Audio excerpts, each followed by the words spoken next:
This recovery is not normal the upside. We do not have a playbook for this environment. It's not surprising, given the issuance coming and the recovery coming, that bond yields are going to be higher. We're going to see the curve steeper. As you see the economy further reopening, as you see a shift back towards services spending and a normalization in activity, a lot of those jobs can come back quickly. The Fed may be underestimating the degree to which and the speed at which we're going to get back to normal. Investors are finally beginning to wake up to the fact that 2021 is going to be a year where the global economy booms.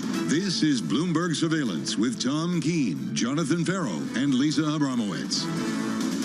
From New York City, for our audience worldwide, good morning, good morning. This is Bloomberg Surveillance, live on Bloomberg Television, alongside Tom Keene and Lisa Abramowitz. I'm Jonathan Farrow. With equity futures unchanged on the S&P 500. Bond yields higher, Tom Keene. Your equity market hanging in there in the last 24 hours. I really can't say enough, John, about how the markets are moving. We are benumbed by the correlation and the moves out. What you need to know this morning, folks, on global Wall Street, bond markets continue to move, and it's confirmed, John, by that DXY through 90. One central banker's statement of confidence, another central banker's unwarranted tightening. Look at the line coming out of lane for the ECB. We will buy bonds with flexibly to prevent undue tightening. You see the message there, Tom. We've been talking about this. Yields up in the United States. Why? Better outlook, big fiscal plan. Yields up in Europe. John, why? You're missing the because they're up in the States. John, you're not brief. We had a Dow print yesterday of 32,000. Really? It's a bear market. The SPX, the Standard & Poor's, John, is in corrective phase, down 1/4% from its record high. Let's get the show sensible. Let's make things sensible. Lisa. You missed the lead, John. Come on, Lisa. Things are terrible out there. Thanks. Who's gloomy now? Go ahead, John. Lisa, 8:30 a.m., jobless claims. That's got to be the focus this morning. What's interesting to me is that you're seeing in the markets, you're seeing an idea baked in of optimism, of tremendous growth, of the potential for overheating. We talked a lot about that yesterday. We are not seeing confirmation in the jobs data. That is the one lagging area. We saw that huge upside surprise. That is not good last week. More jobless claims than filed than expected. When do we care about this data? John, when does the market trade off this key information about the labor market in the United States? Sure, totally agree. And we need to talk about it. Let's talk about this price action. Can we just get along for longer than 60 seconds? The price action this morning. Do you really want to know the answer to that? On the S&P 500 by a single point, unchanged. We erased the morning's loss, which lasted about, I don't know, an hour or something like that. Yields are higher by 6 basis points, 143 on a US 10-year. Yields up, curve steeper. A statement of confidence for the chairman of the Federal Reserve, not for the ECB, not for Mr. Lane, and not for Madame Lagarde either. In the FX market, euro firmer, euro dollar 122.29, back with a 122 handle, Lisa, up by about 0.5%. Dollar weakness still in the mix here, and crude higher off the back of it, 63 handle on WTI. Yeah, we've really seen that tear in commodities as well as bond yields with this expectation that the economy is going to go gangbusters later in the year. Yes, that's a CFA term. The idea, though, we're not seeing confirmation in the labor market. I keep coming back to that. 8:30 a.m., we're going to be getting those U.S. initial jobless claims. We're not expecting it to come down all that much. Still incredibly elevated numbers. 825,000 Americans expected to file for unemployment. We're also going to be getting durable goods orders. This is key to see the investment, the capital investment that big companies are making going forward with the expectation that they're going to get accelerating growth. Then today, I'm very interested in this. The House is holding an antitrust panel to talk about market power and pricing. We're going to talk about big tech. Next month, we have those hearings on Capitol Hill with some of the big tech CEOs. Big question here is how much appetite is there to regulate these behemoths that have really been behind a lot of the strength in the U.S. economy? And then at 1 p.m., Tom, this is just for you because I know you watch those bond auctions so carefully. The U.S. will be auctioning off $62 billion of 7-year notes. Interesting to see the yield curve. Hold on a second, Tom. The yield curve, the gap between 10-year and 7-year Treasury yields has widened out to the most since 2014. Are we going to see a pushback? Are we going to see higher borrowing costs in the 7-year denomination today at 1 p.m.? Go ahead, Tom. To the numbness, and our wonderful guest coming up who's expert on bond numbness. John, we are benumbed by these moves. You and I are talking about a 6 basis point move in the 10-year yield like it's nothing. If that had happened 6 months ago, it'd be the lead item worldwide. 12 basis points over in Australia. That yield right now up to 173. I didn't see that. Yeah, in Australia, You're yields up, yields up. The Aussie stronger. Look at Brent crude. Copper in the mix as well. 67. Look at the commodity index. I have literally no idea what's going on with you this morning. Lisa, do you want to do the show together and just kind of cut the third leg off today? We're gonna have therapy. Dr. Phil will call in a couple minutes. I have no idea. I mean, you brought up the bond auction at 1 p.m. You know where he is at 1 p.m. not looking at the bond auction. Got that right. Yes. Let's bring in Different Tony kind of bond Crescenzi, auction. PIMCO market strategist, Tony portfolio Davis. manager, and investment committee member. morning. Tony, great to catch up. We have had 48 hours full of central bank speak. Do I sound tired? What was the headline? Well, I think you were all just talking about it. In fact, Lisa just said jobless claims are still elevated at 800,000. And a key comment this week from Lyle Brainerd, who, by the way, could well be the next Fed chair next year. Keep that in mind. She spoke to the idea that even though we've seen improvement in employment, that it does not yet fit the Fed's new definition of what constitutes maximum employment. Remember, last August 27th, the Fed changed its framework to say that maximum employment must be broad and inclusive. And so that's a broadening of the definition. That means even if there's a recouping of the 10 million additional jobs that have been lost, that have not been regained, that the Fed will be looking at different yardsticks to decide whether or not it should raise its policy rate. And that's an important element and wrinkle in the central bank world. Tony, congratulations on your new book out. I want to go back to Steigum's 1,000 pages on the short-term market. 1,200. Tony, well, 1,200, excuse me. Sorry, missed that. I didn't get to the last 200 pages. The last 200 were hard. Tony, stay with me here. Okay, the bond market, when it moves, moves. Like in the spread market, we move what's called, folks, red zone to green zone, up and down quickly. We're in the middle of that right now, Anthony Crescenzi, where we're moving rapidly on spreads. Is it a normal red zone, green zone, abrupt move, or is there something different this time? Oh, well, it is different than the 2010s. The 2010s is the wrong analog for the current period because of the degree of experimentation that's occurring between the monetary and fiscal authorities. Experimentation meaning the extent to which the central bank is enabling the fiscal authority to drop money into the economy in massive quantities. So that's different. But Lisa mentioned the 7-year auction. And that's an important concept in this, and the steepness of the curve. Bond managers love a steep yield curve. Bond investors should love it generally. The 7-year note on the surface is yielding 1%. It is 1% yield, but the 6-year note is 80 basis points. Let me give you some strange bond math. There's a 20 basis point difference. So what does a 7-year become in a year? A 6-year.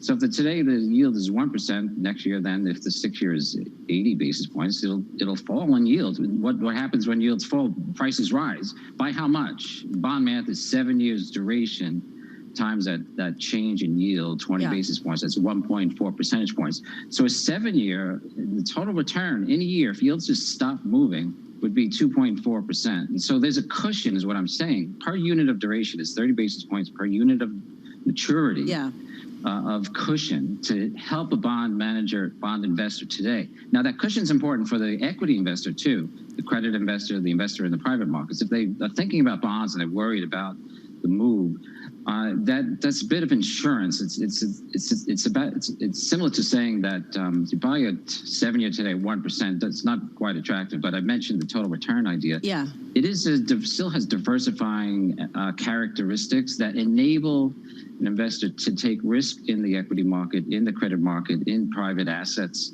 and so bonds still have a place in a 60-40 split between bonds and stocks context. We think there's still hedge value.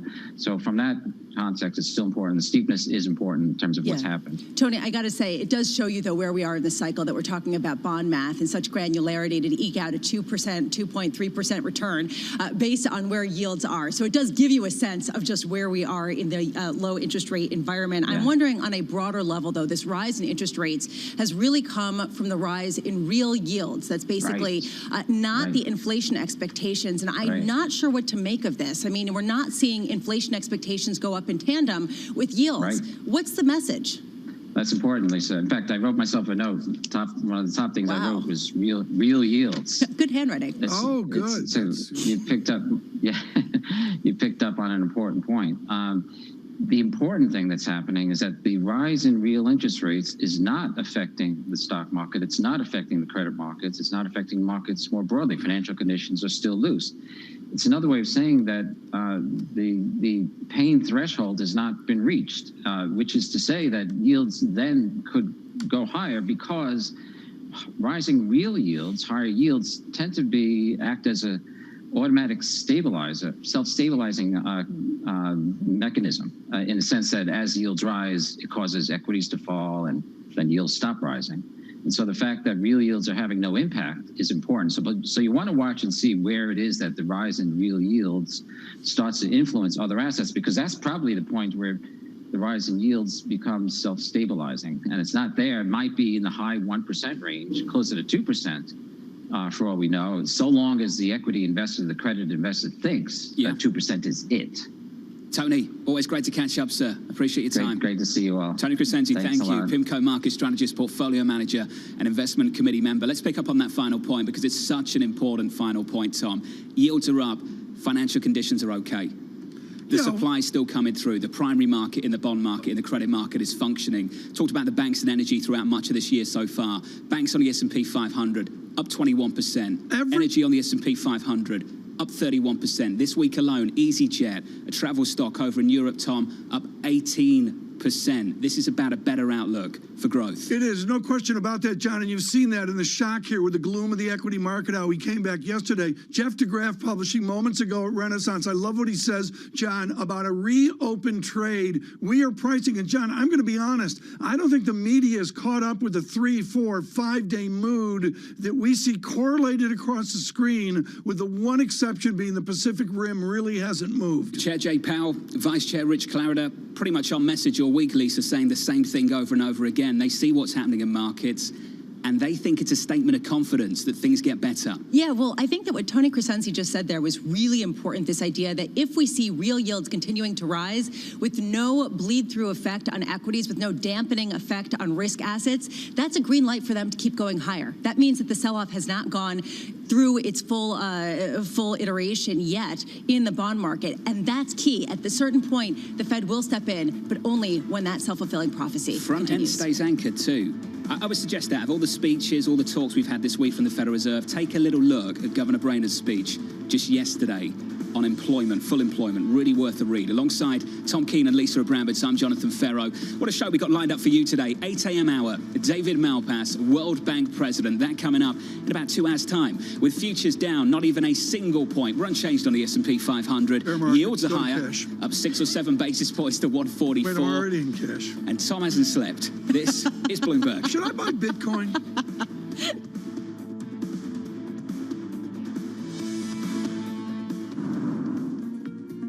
With the First Word News, I'm Karina Mitchell. Public health experts say a new study finds immunizations could end the coronavirus pandemic. The study published in the New England Journal of Medicine reveals the Pfizer-BioNTech vaccine was overwhelmingly effective against the virus. Researchers followed nearly 1.2 million people in Israel. Meanwhile, questions are being raised about the infrastructure Americans rely on to process payments. For about 4 hours yesterday, Federal Reserve systems that execute millions of financial transactions a day were disrupted. It appears to have been some sort of internal glitch. The system processes everything from payroll to tax refunds to interbank transfers. Meanwhile, President Biden is directing his staff to address shortfalls in semiconductor production. The shortage of chips has idled production at some auto plants. The president ordered a review of supply chains with an eye towards ending reliance on China and other adversaries, but he admits the problem won't be solved immediately. Over in the UK, Chancellor of the Exchequer, Rishi Sunak, is being urged to deliver a $140 billion fiscal boost in his budget next week. It comes from the Resolution Foundation Research Group. The increase would add 5% of GDP to the record borrowing that Sunak has amassed during the pandemic. It would also align the UK's fiscal policy with the US. Global news 24 hours a day on air and on Bloomberg Quick Take, powered by more than 2,700 journalists and analysts in more than 120 countries. I'm Karina Mitchell. This is Bloomberg.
think they have a very good chance to not only have positive growth, but perhaps a somewhat more encouraging positive growth. The rebound in the second and third quarter will be quite strong because the expectation is that the vaccine will help clear the way to less restrictive lockdown. We are going to have a recovery, but it's going to be an uneven recovery. Of course, it will have direct impact on our growth forecast, and it will be very difficult to reach 6% of growth. You're going to get a roaring 20s type of recovery and a boom period. We are certainly seeing ourselves towards the second quarter being in almost opening the economy as much as one can. We should not be too quick to cut back on the expansionary fiscal policy. We'll get there. The question is not a question of if, it's a question of more when.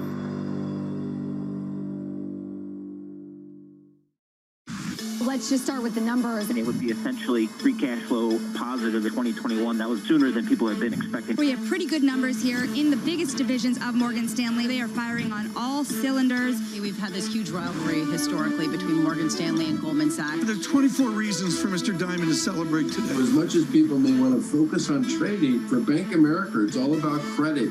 It seems the markets are very happy with Trump. They're very happy with Biden. Start your mornings with Bloomberg Surveillance. Tom Keene, Jonathan Ferro, and Lisa Abramowitz. Extraordinary market day. This rally just keeps on going. But there is a tipping point. The business team you love to watch. Weekday mornings on Bloomberg Television.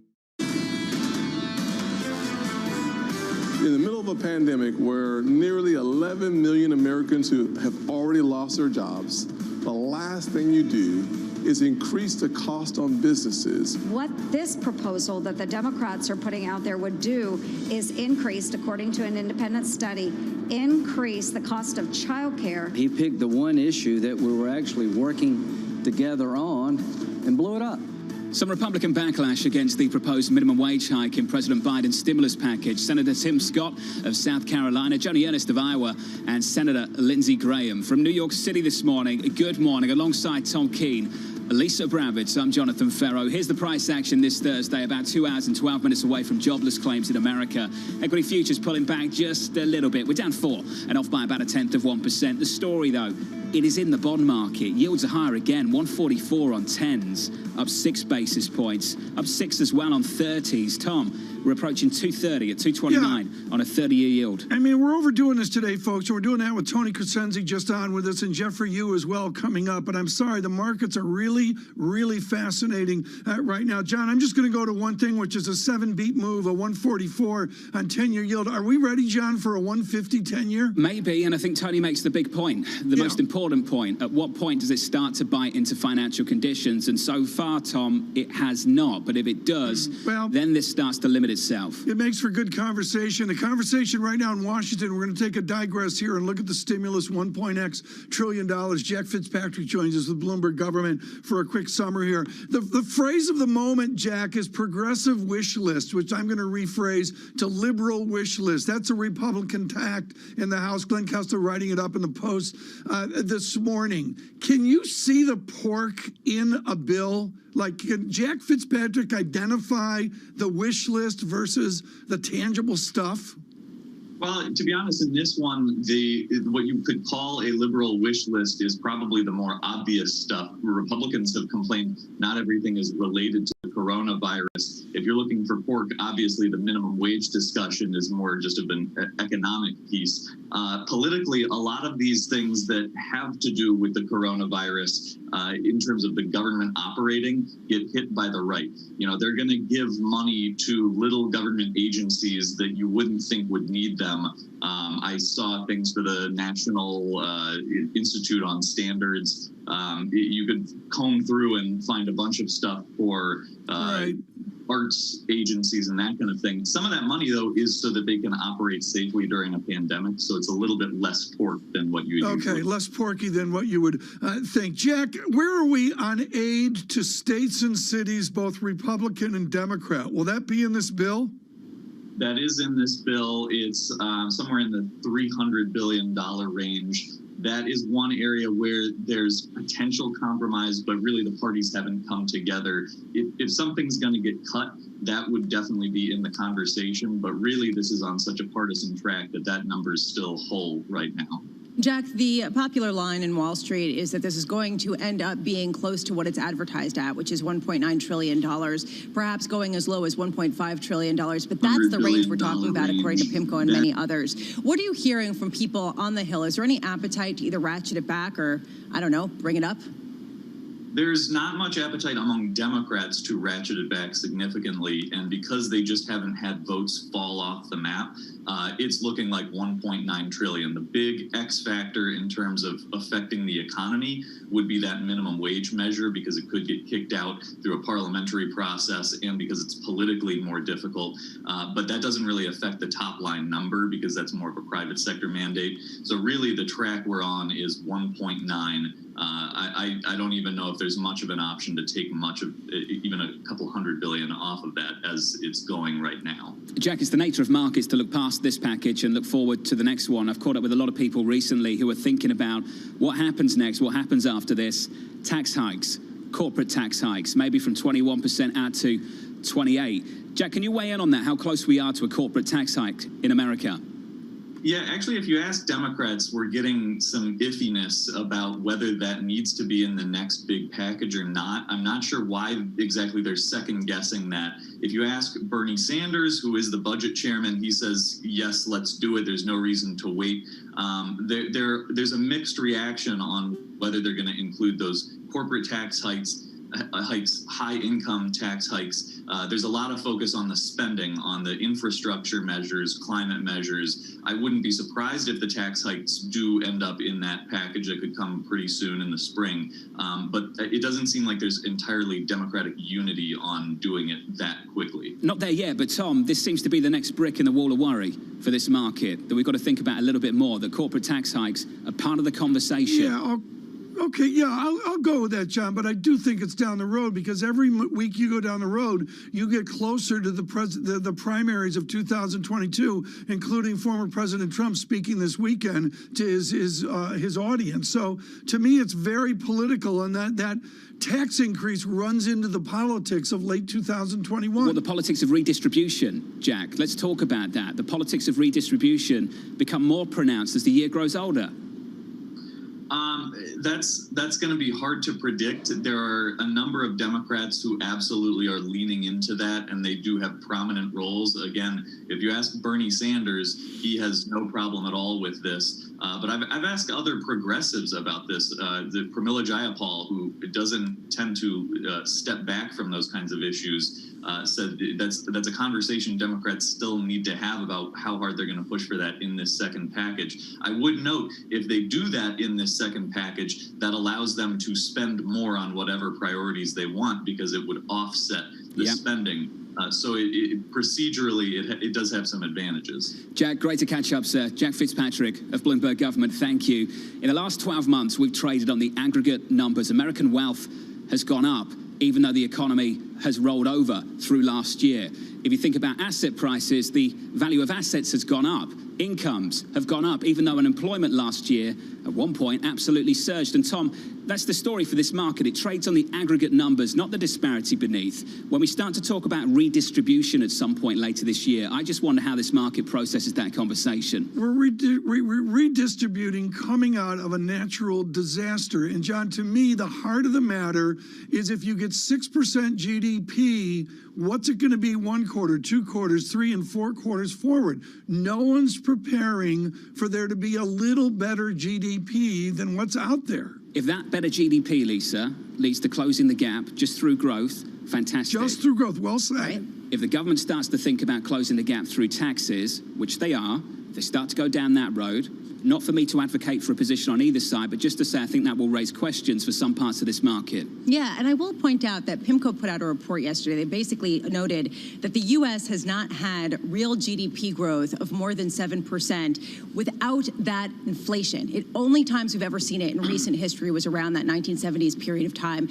They are arguing this is a different period of time. However, this is the big question, John. I mean, we're in a new regime. We are entering that, and it could potentially lead to new consequences. Is she down-ramping? John, is she down ramping again? I think she's a little bit upbeat. I think she's then. down ramping. That's real ramping. I think she was upbeat then. I think she was upbeat. Are we going to have like a happy meter for me? Yeah, we haven't even talked about GameStop yet this morning. Stocks up 50%. It's a disgrace we haven't talked about GameStop. Do that GameStop. shortly. Coming up, Francis Donald, Manulife Investment Management, Global Chief Economist and Global Head of Macro Strategy. This is Bloomberg.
women leaders were actually better at controlling the deaths from COVID-19. Do you think out of this pandemic, we'll see more countries be willing to elect female leaders? When we look at women leaders, we tend to project on them baggage that they shouldn't bear. Women are given an opportunity when no one else wants to do the job. Women had a very clear objective. They wanted to save lives. The women leaders, if you look at their careers, have also built up a level of trust. In fact, women have to be better at communication in order to be elected as leaders, whereas this doesn't hold true for men. We need to get those sexist stereotypes out of our head and give women a fair run for leadership. Trying to change the stereotypes about women is not only the business of women, but men have to be part of it. Access the financial world on demand. Hear from leading economists, policymakers, and industry experts via live and on-demand webinars, only from Bloomberg. Start exploring to see what's moving the markets. Visit Bloomberg.com/webinars. Global markets never sleep, so stay connected with Francine Lacqua in London, Matt Miller in Berlin, and Kaylee Lyons in New York. Perspective on the day ahead. Bloomberg Surveillance, early edition. Weekday mornings on Bloomberg Television.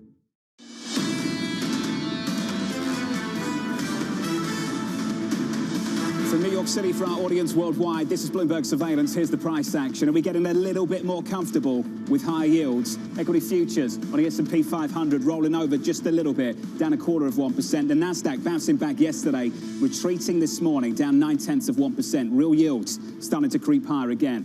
Switch up the board and get to the bond market. Let's just sit on this point just for a little bit. 2s, 10s and a spread between 2s, 10s as well. Yields on the front end up about a basis point. No drama here, not the one to watch. On a 10-year right now, 144 up 6 basis points. So the spread 2s, 10s wider by 5 basis points. So what have we seen this year in the equity market? Year to date, the bank's up about 21%. The energy players on the S&P 500 up about 31%. This is a declaration of a better outlook, of confidence, a statement of confidence by the bond market. Let me finish, Tom. That's the view of Chairman Powell.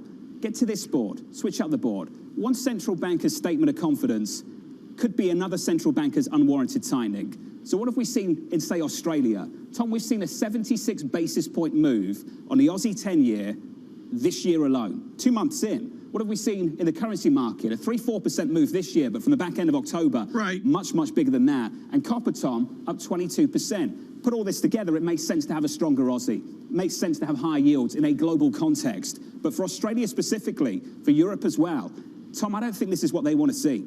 Yeah, well, you could go on a relative basis, John. Relative, Australia clearly moving on the commodity play, but a relative in the U.S., the 10-year yield has moved 140%, John, since the summer of last year. That is a massive percent change move, somewhat indicative to like what we see in Australia. So, Tom, it's a huge move. In basis points, though, what we've seen in Australia, bigger. What we've seen in the UK, bigger. What we're seeing in Europe has been enough to get the ECB to turn around. Agreed. President Lagarde earlier this week saying they're closely monitoring long-term yields. The chief economist of the ECB this morning talking about the flexibility of the program to contain what might be happening at the long end in Europe as well. I think we've got to really think about what's happening in the global bond market. Might be a statement of confidence for the United States. The rest of the world is going to start complaining and going to start complaining louder and louder if this continues. Great, John. What does a 125 euro do to Madame Lagarde's choice set?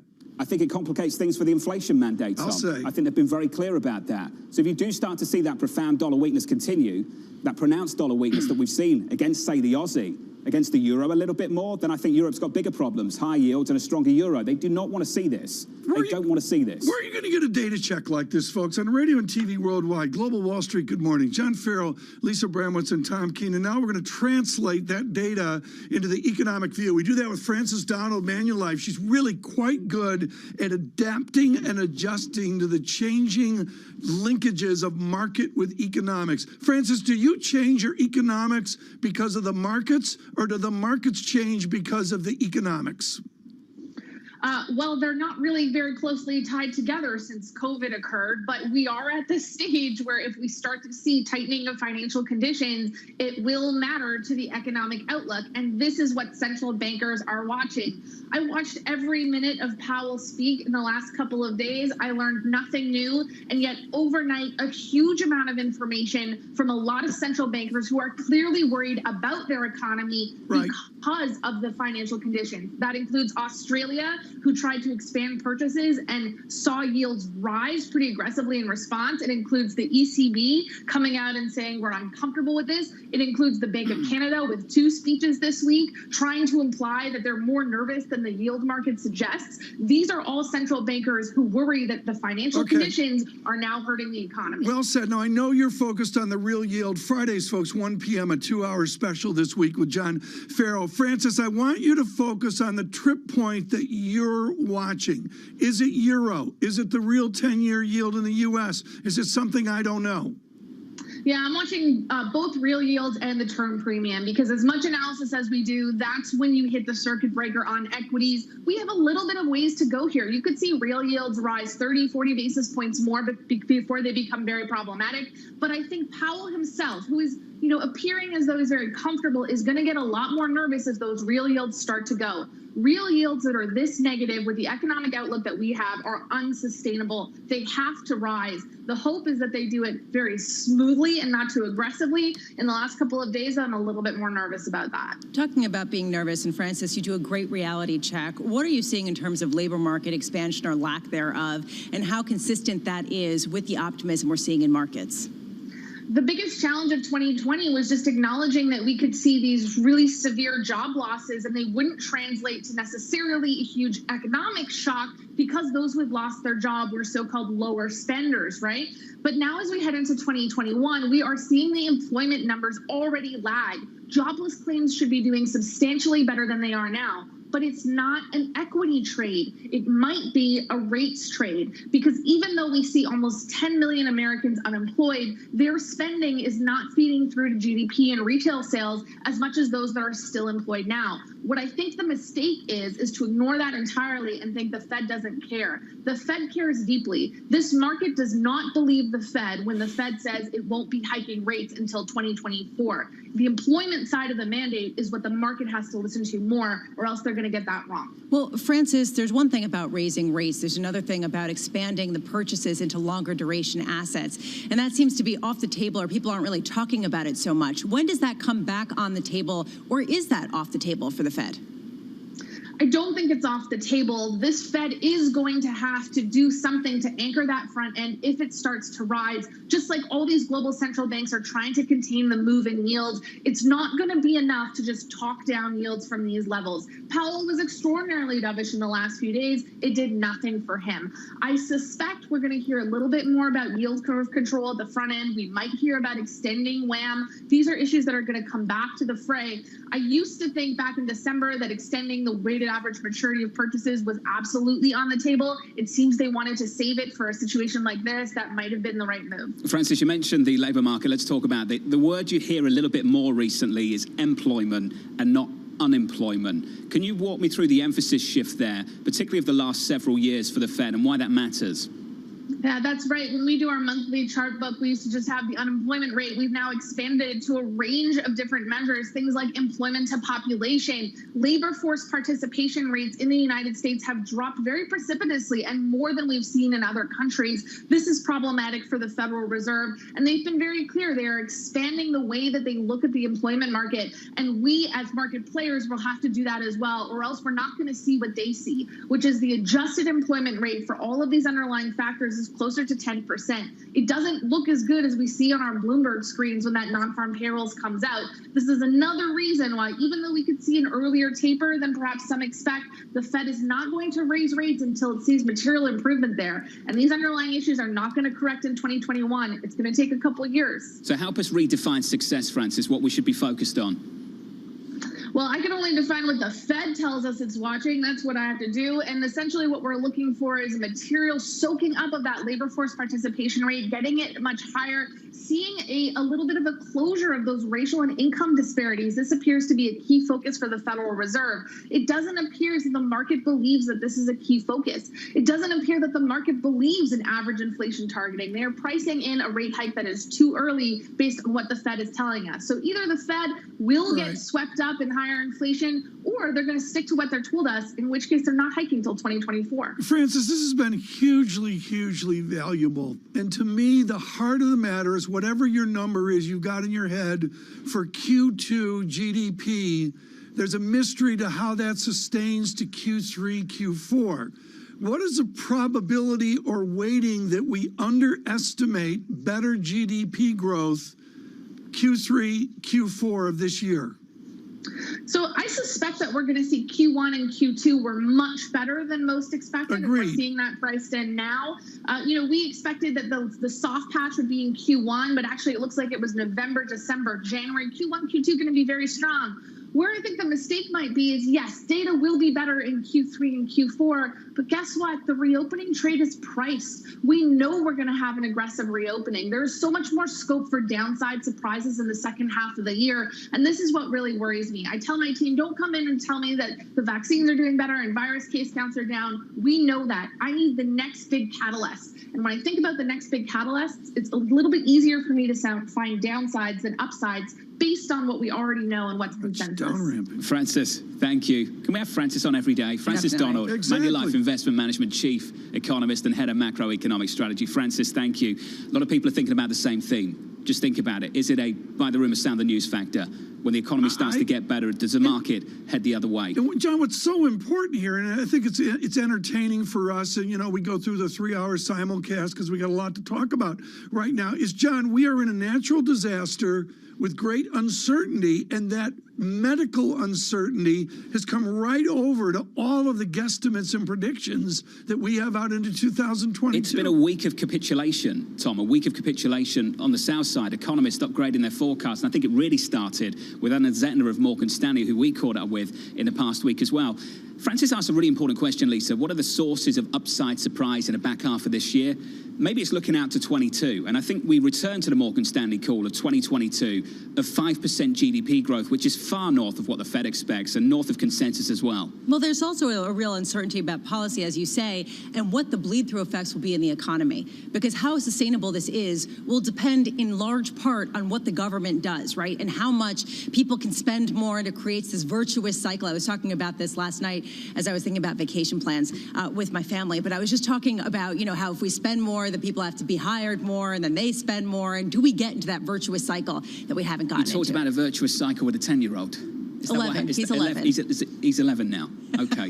Oh, thank God for that. Lucky him. Do you want some central bank speak? Let me bring this for Lisa's son. Quote, Thanks. We will purchase flexibly according to market conditions and with a view to preventing a tightening of financial conditions that is inconsistent with countering the downward impact of the pandemic on the projected path of inflation. The ECB chief economist, Lisa, Philip Lane. And honestly, what Francis said, and this I wanted to pick up on, she's saying the Fed is really committed to narrowing the gap in racial inequality and wealth inequality.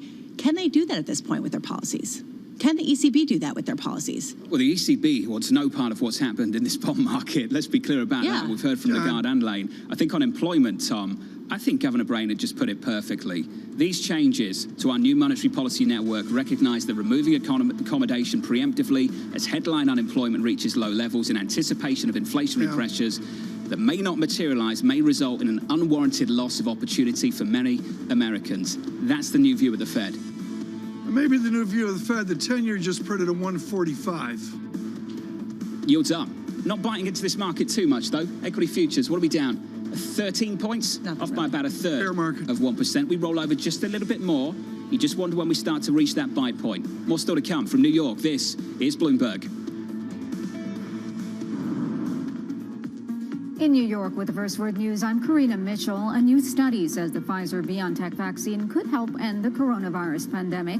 The findings reveal 2 doses of the vaccine were overwhelmingly effective in almost 1.2 million people in a study from Israel. It was published in the latest edition of the New England Journal of Medicine. Meanwhile, on Capitol Hill, the fate of the Democrats' proposed $15-an-hour minimum wage may be in the hands of the Senate parliamentarian. The proposal is part of President Biden's $1.9 trillion coronavirus relief bill, but the parliamentarian needs to decide whether it would be allowable under the complex rules that will govern debate. Meanwhile, the UK plans to keep business taxes competitive with the other group of 7 nations. Bloomberg's learned that will give Chancellor of the Exchequer Rishi Sunak the ability to raise corporation rates in his budget next week. The UK rate is already the lowest among the 7 nations at 19%. Rates in Canada, France, Germany, Italy, and Japan are all above 25%. And former WeWork CEO Adam Neumann reportedly will get an extra $50 million in that settlement with SoftBank Group. According to Dow Jones, it's part of a deal that would settle a bitter dispute Neumann and other investors are having with the Japanese firm. SoftBank will buy about $1.5 billion of stock from other investors, including about $500 million from Neumann. Global news 24 hours a day on air and on Bloomberg Quick Take, powered by more than 2,700 journalists and analysts in more than 120 countries. I'm Karina Mitchell. This is Bloomberg.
our generation's biggest problem. Climate change is happening. And the world's most innovative solutions. Transport, industry, buildings, electricity, all of those things. Everything you need to know about our changing environment, the politics of global warming. We can and we will deal with climate change. In the fight against climate change, Bloomberg Green has you covered.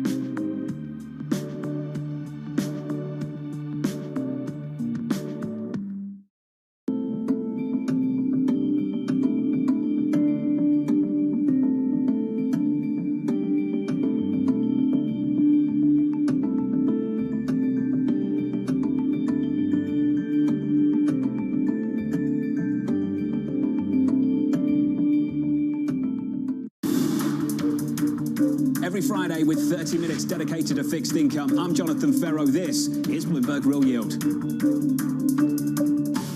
I think what we've seen during this period of time is that communicating via video is not a fad. We are using it in all aspects of our lives, for work, for learning, for communicating, for staying in touch.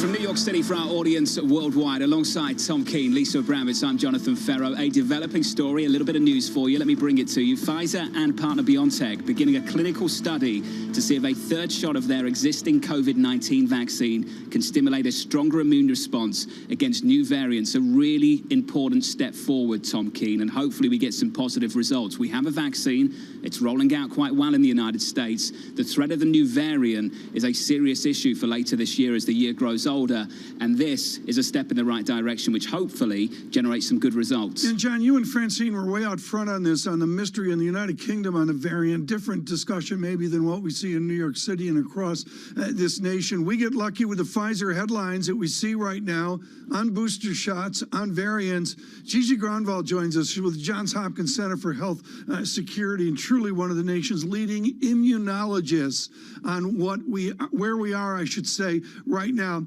Gigi, I want you to go right back to titer, Indiana University a million years ago, to this idea of titer and the mystery from booster shots. And the pros like you really don't know where we're heading. If we have booster shots, a second shot, or dare I say a third shot as well, what are you learning about the titer around that? Yeah, so thank you. So titer refers to your antibody levels. The antibodies are some of your immune responses to the vaccine. And we're used to measuring titers for other diseases. You get your titers checked for tetanus or whatever to see if you need a booster shot. But that's not the only part of your immune system. And so what I think is the missing story with the variants and some of the fear surrounding them is that these vaccines are also stimulating T cells and other cells of your immune system that are a little more resilient to some of the variant changes. And so what I would encourage everyone to look at is the real world data, to not just see if the antibody titers are falling or the neutralization titers are falling, but to see if there's actually a real world difference, because thankfully everybody's immune system is a lot better armed than just the one lab assay can detect. We are gaining confidence as a nation and frankly as in a world. Bloomberg speaking with the World Health Organization leadership from Africa just moments ago, an hour ago or so. Dr. Granvall, do you have a building confidence in how we're moving forward? Or again, is there a real mystery? Is there a mystery on the new variants? Well, we're starting to shine a light on the problem. And so before, I think if this was 10 years ago, we wouldn't know about any of these variants until a paper came out 2 years from now. So we are really getting much more on top of them. And maybe we could have been a little bit more proactive, but I think now, I think we're really starting to look for them. But people should be aware that now that we're starting to look for variants, we're probably going to find a lot more. And that's the curse and the benefit of having more information. Dr. Granvall, based on the information that we've gotten out of Israel, an initial study being published showing that the vaccine was incredibly effective. I'm talking about the Pfizer-BioNTech variation, and this idea that if everything goes according to what that study shows, that really would only take 60 to 70% of the population being inoculated to reach herd immunity. What's your take on that? I think it's great news. I think as soon as you're offered a vaccine, you should take it. And I cannot wait to get mine. So yes, I think it's very encouraging. It's real world data that shows that vaccination works. And we knew that, but people should also know that other things really work too, like, masks work, improving indoor ventilation, that works too. But until you can get vaccinated, make sure you take all those precautions. So are we out of the woods with respect to a third and fourth wave of COVID, or is that still on the table as a number of places around the world lag behind the United States, Israel, the United Kingdom with respect to the inoculation schedule?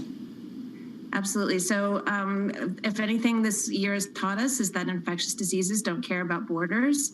And until the world has this better under control, we're going to continue to see variants and surprises. And so that's why we need to do more to get the world vaccinated. Dr. Gronville, we've got to leave it there. Thank you very much for responding to that breaking news with us in the last couple of minutes. We appreciate your time. Johns Hopkins Center for the Health Security Senior Scholar. I want to return to these markets just briefly and take a look at the bond market. Whether you look at treasuries, gilts, Europe, Australia, yields are heading higher. On 2s, 10s, 30s, on a 10-year right now, 146 briefly, up 8 basis points on a 10-year. On a 30-year, 231, up 8 basis points on the session. Tom, 2s, 10s, that spread is out as well to levels we haven't seen since 2016. Keep that screen up, Brad. John, we've got to talk about this. Folks, the 8 basis point move. Give me the screen that we just had up. I think it's really important here on radio and TV. John, 8 basis points up. We're losing perspective, and that the 8 basis points up is usually 2 basis points up.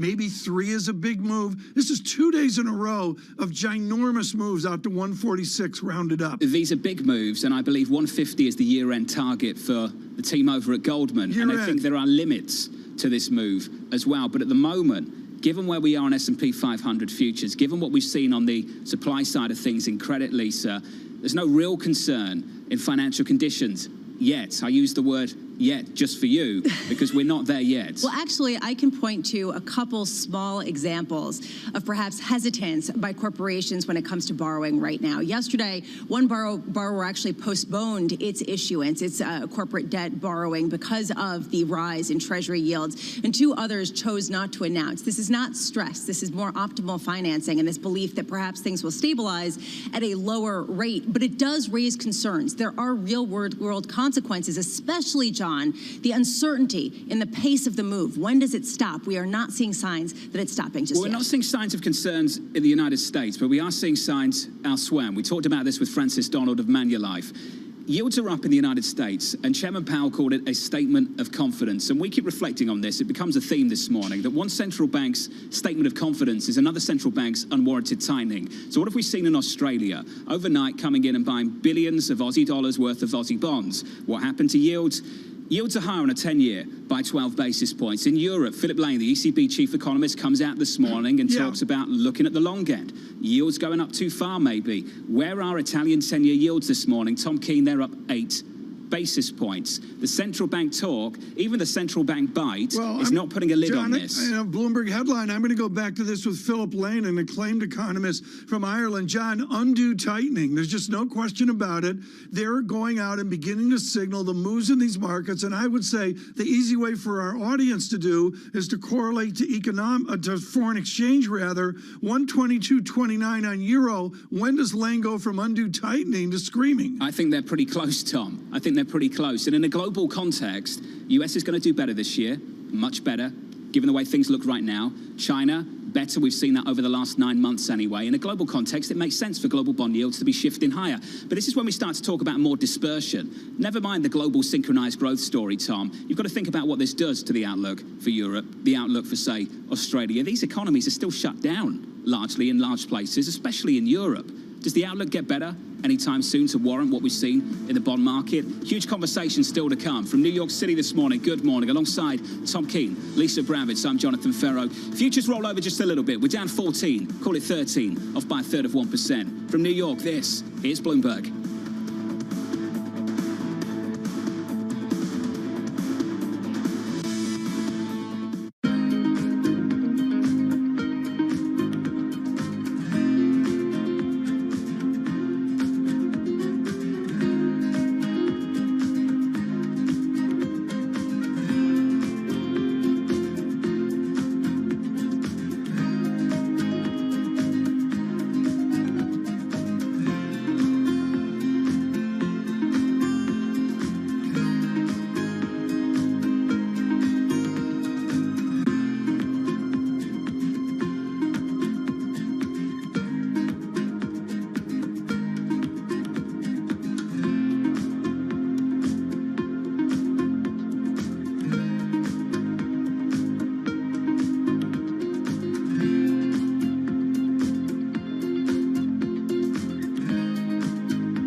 Wir glauben, dass die Förderung von politischen Talenten mit guten Ideen wichtiger ist denn je zuvor. Wir sehen auf allen extremen Enden laute Stimmen, die polarisieren und die Menschen auseinanderbringen. Und wir wollen die Personen fördern, die wirklich konkrete Lösungen entwickeln und für die Mehrheit der Gesellschaft einen Weg aufzeigen in eine positive Zukunft.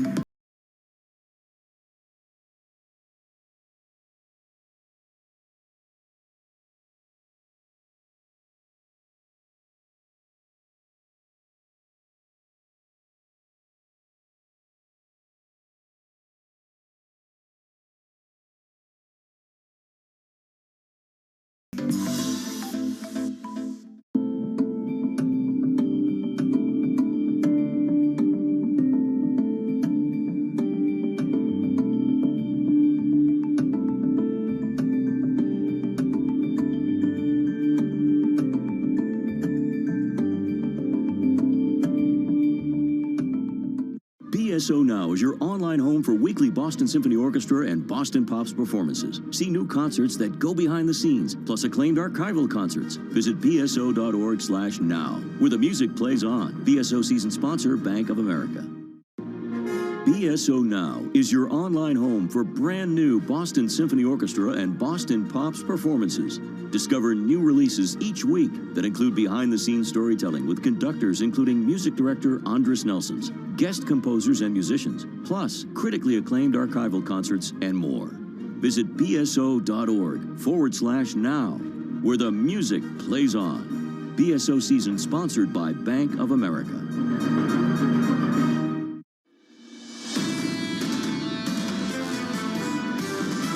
This recovery is not normal the upside. We do not have a playbook for this environment. It's not surprising, given the issuance coming and the recovery coming, that bond yields are going to be higher and we're going to see the curve steeper. As you see the economy further reopening, as you see a shift back towards services spending and a normalization in activity, a lot of those jobs can come back quickly. The Fed may be underestimating the degree to which and the speed at which we're going to get back to normal. Investors are finally beginning to wake up to the fact that 2021 is going to be a year where the global economy booms. This is Bloomberg Surveillance with Tom Keene, Jonathan Farrow, and Lisa Abramowitz.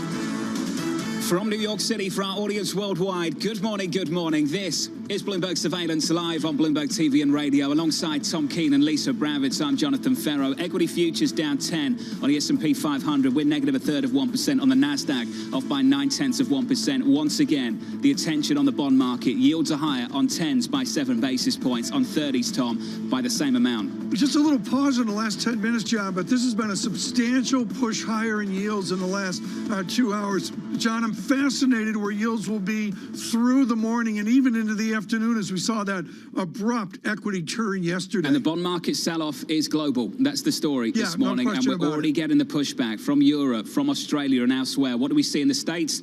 A better outlook. That's why Bank of America's up again in the pre-market by almost 1%. Same for JP Morgan, Tom. That's why the banks have been flying. Let's explain that. Mexican GDP just out, folks, pretty much on track, a negative 4.3%. It's just another data point. John, undue tightening from Philip Lane, who you and I respect greatly, helping Madame Lagarde at the ECB. And that undue tightening is often witnessed in weak dollar rising currencies. And we're observing it. We're living it right now. They've got it through the FX channel. They've got it through the bond market as well. And you compare and contrast Europe and the United States, Tom. I mean, it's night and day right now. The vaccination progress in the US versus Europe, better. The fiscal stimulus program, bigger. That's the story right now. And that's why you've got Treasury yields pushing higher. What's amazing is Treasury yields are just dragging everything else with them. Yeah, I'll go with that, John, but I think it's more than that. I want to go back to first order principles, which is economic growth, the reset we've seen in the last 10 days, 12 days or so, and where is that reset heading forward into the end of this first quarter? My answer is no one's looking for the higher GDP reset. Lisa Abramowitz, GDP, better. What's your take? hope versus reality. And I guess that's... We're down ramping. No, it's not. I'm not down ramping. What I'm trying to do is to explain this gap that we're seeing in the data that we're about to see in about 90 minutes time with the jobless claims above 800,000 individuals still filing newly for jobless claims in the United States, paired with this really optimistic outlook for later in the year. We're trading on hope. We're trading on the expectation of what a reopening will look like, which is the reason, John, it has been so difficult to pinpoint this economy and why it's been fluctuating all over the place. We're trading on the data too, Lisa. The pandemic, the data, that's reality. The data's better. The reality is that we had somewhat of a sweep down in DC. That's the reality. The reality is we're about to get a massive fiscal stimulus program as well. That's all the reality. The reality is that the Fed has told you that they won't do anything and the front end will stay anchored. That's why this bond market is pricing this in the way it is right now, because all those things are coming together. That's real. That's not just hope, is it? No, that's not just hope, but I will say we have not seen the actual bleed through in terms of repairing the labor market. And this is the tension for the Federal Reserve, the reason why they're keeping rates where they are, the reason why they're taking a dovish tone. And it is unclear whether they really have the capacity to affect the labor market at this point with rates as low as they are, or if they just want to do no harm going forward for policies in Washington, D.C. to take the helm. The tension on radio and television, folks, worldwide between John Farrow and Lisa Bramowitz is tangible. John, I would just suggest if we talk about hope, that the tots are trading on hope. They're trading on hope. They're trading on hope. I mean, I get the markets and all that. I'm in John's camp on this, Lisa. I'm sorry. Data speaks. Data speaks loudly. And to Lisa's point, in about 90 minutes time, we'll get some more data. Jobless claims I want to watch a little bit later this morning. Here's the price action this Thursday morning. Good morning to you all. Lisa and I are totally fine. Social distance. Let's just get that out. Please. All right, let's just get that out. You want your next therapy session to be at 4 p.m. or 4:30? On the S&P, off by 0.25%. Yields up by 8 basis points on a 10-year to 145.44. We're getting used to these moves, aren't we? It's remarkable. Yes, to Tom's point, typically a couple of basis points is now 8. John, we're not getting used to it. I think we're benumbed. We've moved so far so fast. It's not about used to. We're all numb. I'm numb. The ECB pushing back. What does it do to yields? Not much. What does it do to the euro? Not much. Lisa, euro dollar 122.30. Yeah, and this really is the interesting thing to me, is that typically markets do not move in a linear function, and we are seeing treasury yields not move in a linear function, and risk assets are actually digesting it pretty well, and that actually is a really interesting phenomenon that a lot of people are watching. As John was mentioning, 8:30 a.m. we do get those initial jobless claims, and those have been disappointing, actually, elevated, higher than expected last week. They're expected to still be elevated, 825,000 Americans filing for unemployment. We're also getting durable goods,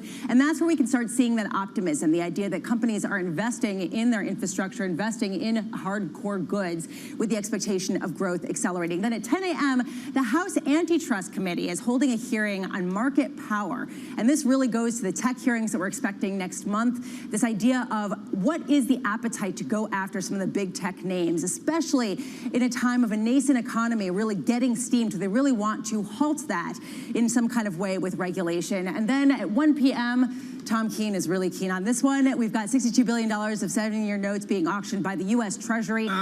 Take a look at the yield curve between 7 and 10-year treasuries. You could see that it is steepened to the widest since 2014. It sort of speaks to this demand for the shorter-term paper, even not by that much, and it raises a question of who's going to come in for those 7 years today. The belly of the curve? The belly of the curve. The belly of the curve? The belly of the curve. Okay, I want to be sure. It's quite interesting, isn't it, that you're talking about the belly of the curve. The belly of the curve. Tom will be filling his belly just as that belly of the curve comes to market a little bit later at 1 p.m. Eastern. Looking forward to that. GameStop this morning up by about 80%, Tom. Yeah, thank you for 80% move let's on GameStop. John, look, we got the cryptocurrency thing today on Bloomberg, which is extremely important. We've got the markets moving. John, 3 seconds on GameStop. What are your thoughts on a second squeeze? No idea. No idea. Change of the C-suite, Tom, in the last 24 hours. I've got no idea if there's going to be a change today, if they actually kind of monetize the move we've seen in the same way that AMC did a couple of weeks back. But I have no idea, Tom. The short position isn't what the short position was. I don't know. Do you want to call this a squeeze? I think you nail it. You want to call it a squeeze? John, you nail it. The 30% short interest there was what we had from a terrible 100% plus before. It's going to be really interesting to see what the new short interest is. Let's see if Remain's got an explanation for this. Remain dropping by the studio. Catch up with us in about 25 minutes' time. Looking forward to that conversation. He's still not in the building. Let's turn to Daryl Cronk. Actually, he gets in really early, Tom. Let's bring in Daryl Cronk, Wells Fargo Wealth and Investment Management CIO. Daryl, great to catch up, sir. You're basically facing the same question we're all facing right now. when do these high yields start to buy into risk assets? What's the tipping point? Yeah, I think you guys are nailing it this morning on the discussion, the hope versus reality. I think the real question here, the reality is, why should investors continue to accept 75 to 100 basis points negative real yields? Implied rates are absurdly low. I mean, on the 10th of February, we were negative 106 basis points on the 10-year real yield. So as nominal rates go higher and as the curve steepens, this is normal. A year ago right now, the 10-year Treasury on today was 147. We're at 145 this morning, right? We're not that much different. So the curve looks a lot different. Absolutely different. A year ago right now, the curve had a smile in the short end and then a gradual incline going out. Today, it's, you know, the front end is pegged at basically zero, and then to your point on the belly of the curve is ridiculously steep. The roll down effect in the belly of the curve right now is really ripe for investors to take advantage of. But let's not mince words. The long end of the curve is still going to go higher. I look where we are, Daryl. So wonderful to have you with us today. And I've been dying to ask you this question with your work at Boston University years ago. What would Zvi Bodhi say? The great Zvi Bodhi would look at the complete rupturing of anything normal, anything in the textbooks, and say, how do we go from here? What would Zvi Bodhi say about the linkage of corporate finance to investment right now? I think he'd be a little concerned, to be honest, Tom. I think he'd say, you know, the linkage to corporate finance is, you know, the floodgates are open. The liquidity is there. We saw it all last year. It's going to be there for some time. I mean, the reality is liquidity is abundant and it's predictable, right?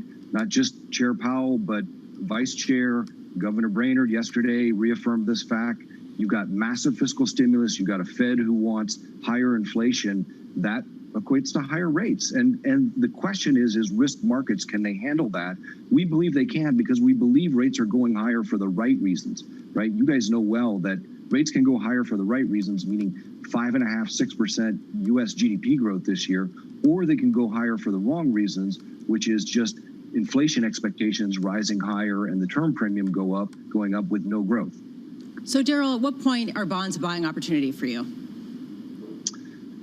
I think you've got to see the 10-year closer to probably 175 later this year before it really kind of settles down. I do think you'll meet some technical resistance here right around 148, 149 on the 10-year.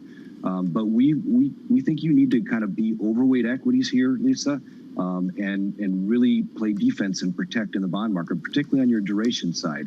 As I mentioned, when you look at that 10-year at 145 all the way down to the 1-2 month at 4 basis points, 5 basis points, the roll down effect is huge there. That's where you can make money as a bond investor, but you have to protect duration here. Daryl, thank you, sir. Good to catch up. Longer conversation next time. Daryl Cronk there, Wells Fargo Wealth and Investment Management CIO. Yields up, Tom, 7 or 8 basis points on a 10-year to 145. And we'll see where we go through the morning. I just love what Peter Bookvar published over at Bleakley, John Farrell. The idea, I love this phrase, in-your-face QE. That really describes where we are right now, isn't it? Well, what's the objective of QE? What did it used to be?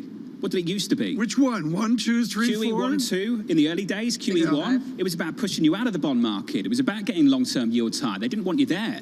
They wanted you investing elsewhere.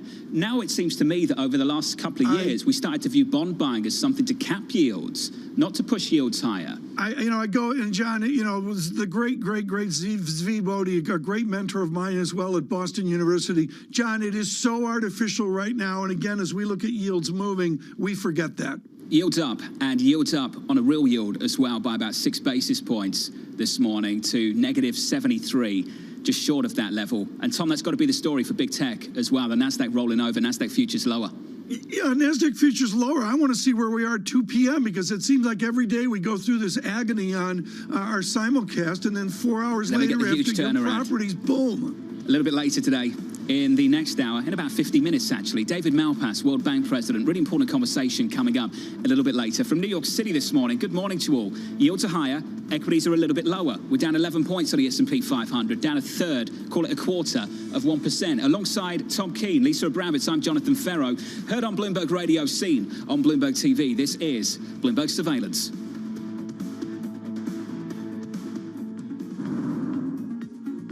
From From New York with the First Word News, I'm Karina Mitchell. The White House is targeting key states to try to build support for President Biden's $1.9 trillion coronavirus relief plan. Biden and his aides are pitching the bill to mayors, governors, treasurers, and tribal leaders.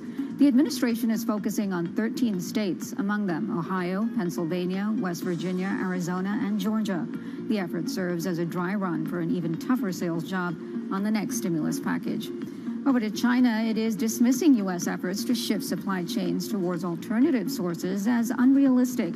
That came just hours after President Biden signed an order aimed at ending the U.S. reliance on China and other adversaries. The president directed his staff to address shortfalls in semiconductor production. The shortage has idled production at some auto plants. Meanwhile, questions are being raised about the infrastructure Americans rely on to process payments. For about 4 hours yesterday, Federal Reserve systems that execute millions of financial transactions a day were disrupted. It appears to have been some sort of internal glitch. The system processes everything from payroll to tax refunds to interbank transfers. Public health experts say a new study finds immunizations could end the coronavirus pandemic. The study published in the New England Journal of Medicine reveals the Pfizer-BioNTech vaccine was overwhelmingly effective against the virus. Researchers followed nearly 1.2 million people in Israel. Global news 24 hours a day, on air and on Bloomberg Quick Take, powered by more than 2,700 journalists and analysts in more than 120 countries. I'm Karina Mitchell. This is Bloomberg.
I feel we have a very good chance to not only have positive growth, but perhaps a somewhat more encouraging positive growth.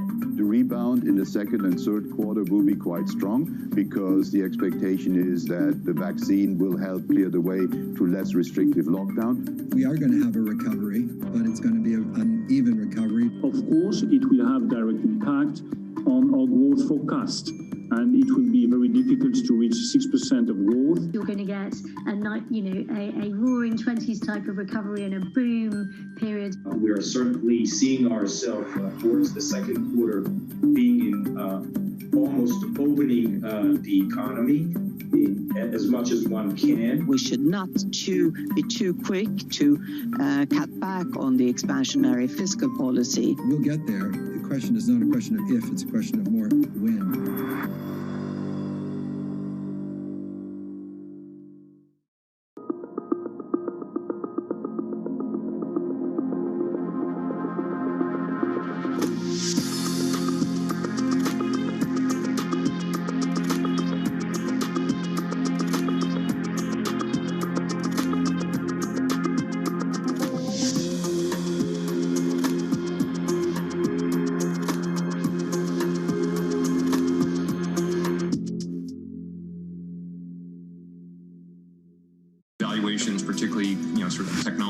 landscape have gotten to some pretty extraordinary levels. So I think it's not a surprise. I don't think it's any indication of the beginning of the end, but I do think markets don't like uncertainty.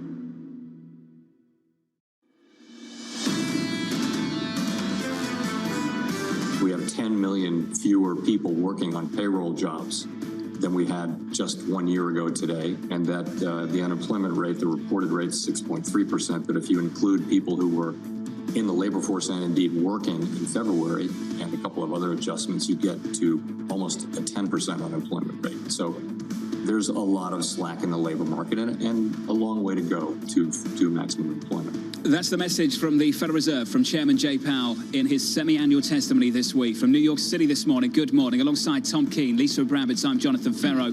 Live on TV and radio, here's the price action this Thursday morning. Good morning to you all. 1 hour, 12 minutes away from jobless claims in America. Yields off the highs of the session, still up by almost 7 basis points to 144, on it, down by 10 points on the S&P 500, off by 0.25%, much more so on the NASDAQ. Thought it was really important just to monitor the shift in emphasis from the Federal Reserve in the last couple of years, Tom, away from unemployment to employment. It's really, really important. 10 million fewer people employed now versus 1 year ago, and that's where their focus is. Well, the social message, where they began with Charles Evans out of Chicago, I can't remember when that was, but that meeting at the Chicago Fed 18 months ago or so was really, really important. John, we need to recalibrate on 800,000, as Lisa Bramlett mentioned earlier. If we get a 700,000 handle on job claims, what will that do to the markets we're observing? No idea on the market. I think a lot of people right now are looking for claims to collapse a lot further down the road, Tom. There's still massive churn. We haven't reopened just yet in the right way, I think, to really get people excited about that number coming down aggressively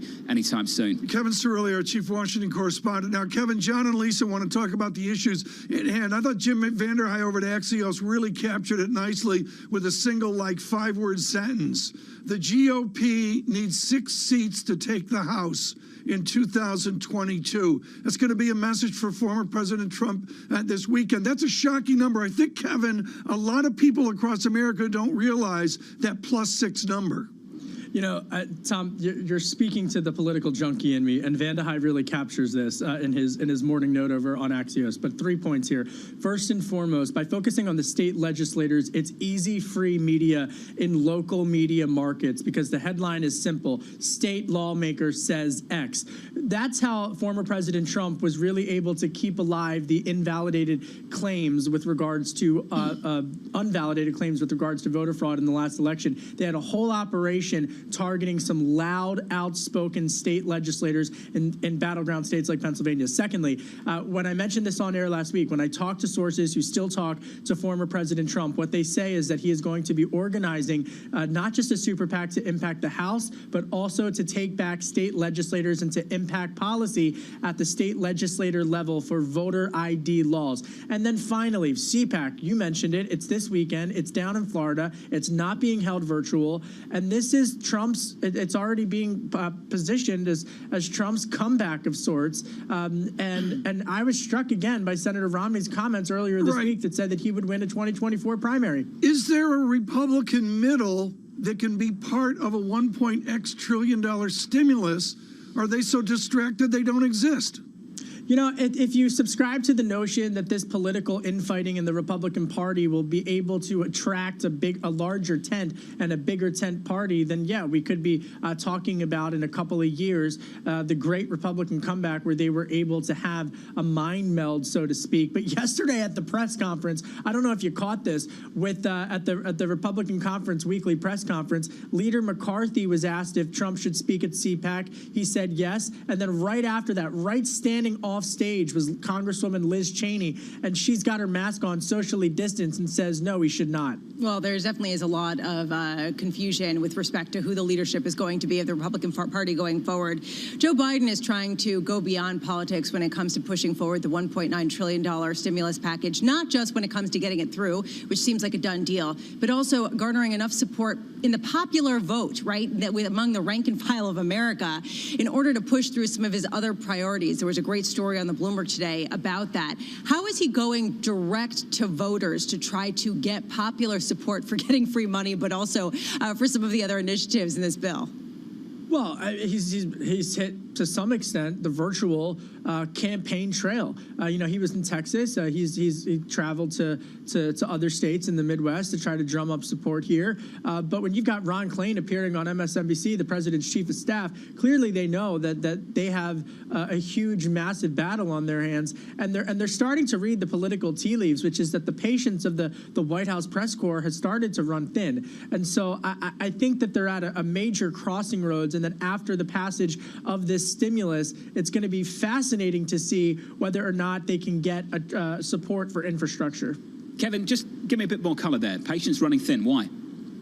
Well, look, I think that you've got a press corps that was used to the Trump media, and then in comes the Biden administration. There's a contrast in that. There's a lot of socially distant procedures in place that have changed, so to speak, the culture of Washington, D.C. But beyond that, it's not just the media. It's also the divide in the Democratic Party. And that has been one of the most underreported dynamics as we move forward here, because the tension is mounting in terms of the Sanders, Elizabeth Warren wing of the party and the Biden administration. The next election feels like a lifetime away, but Kevin, increasingly we keep discussing the Republicans, the division within the party. Do you think the focus should be elsewhere then? Well, I mean, and I was hesitant to say this in President Biden's first 100 days, but I think it's a really smart point that you're alluding to, Jonathan, which is, when does the Biden administration say whether or not he will seek a second term? Because that will jumpstart his ability to have political capital or not in terms of policy. And removing the politics, which clearly that has implications for, from a policy notion, if you're trying to understand the short and long-term policy being forecast out of Washington, that actually is an incredibly monumental moment. Is that a story for 22 or beyond? I don't know. And, people don't want to talk about it yet, but I've definitely been fishing around on it. But I don't think you get that answer by the end of this calendar year necessarily. But it's only a matter of time until that's injected into the mainstream media discourse. Kevin, thank you. Kevin Cirilli, Chief Washington Correspondent and, of course, host of Sound On Bloomberg Radio, weekdays at 5 p.m. Eastern Time. Patience running thin, Tom. Patience running thin. Yeah, well, the patience is running thin. And you just went over very nicely the political maelstrom that's out there, John. The bottom line is it's February. You said this a couple times, John. We're like deep into 2021. What are we going to be talking about in May? I don't know, 2% 10-year yields, Tom. Who knows at this rate? 3? I don't know. I'm joking. It's just February. It's like a continuation. I agree with you. I thought last year was over December 31st. I was wrong. I'm really looking forward to the conversation coming up next. It's Eric Nielsen of UniCredit, the chief economist. And over the weekend, he got out front of what's happening in this European bond market and how the ECB would respond to it. Really, really important conversation coming up. As you look at the market, the price action right now, this Thursday morning, good morning to you all. We look a little something like this. Yields up 6 or 7 basis points to 144 on a US 10-year. In the equity market, we're down about 0.2%. It's a no-drama story still, Tom, for stocks. It's still for stocks until we get to 12 noon today or 2 p.m. Then things start to change as they did yesterday, maybe. We'll talk more about that from New York City this morning. Good morning. Alongside Tom Keene, Lisa Abramowitz, I'm Jonathan Ferro. Futures down just 0.2%. The This is humanity. Bloomberg. Go to cash.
women leaders were actually better at controlling the deaths from COVID-19. Do you think out of this pandemic, we'll see more countries be willing to elect female leaders? When we look at women leaders, we tend to project on them baggage that they shouldn't bear. Women are given an opportunity when no one else wants to do the job. Women had a very clear objective.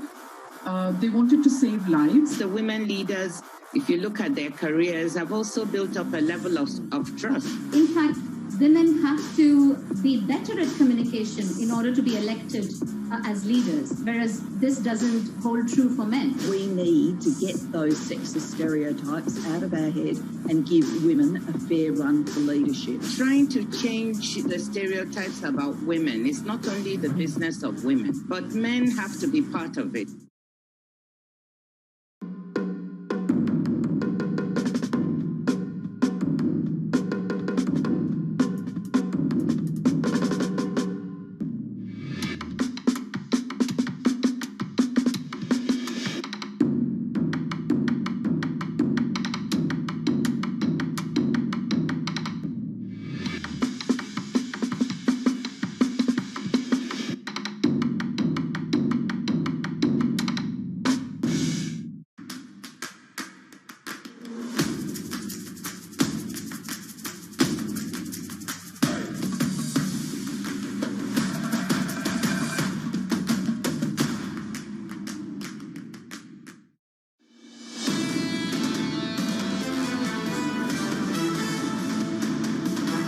City, this is Bloomberg Surveillance for our audience worldwide, live on TV and radio.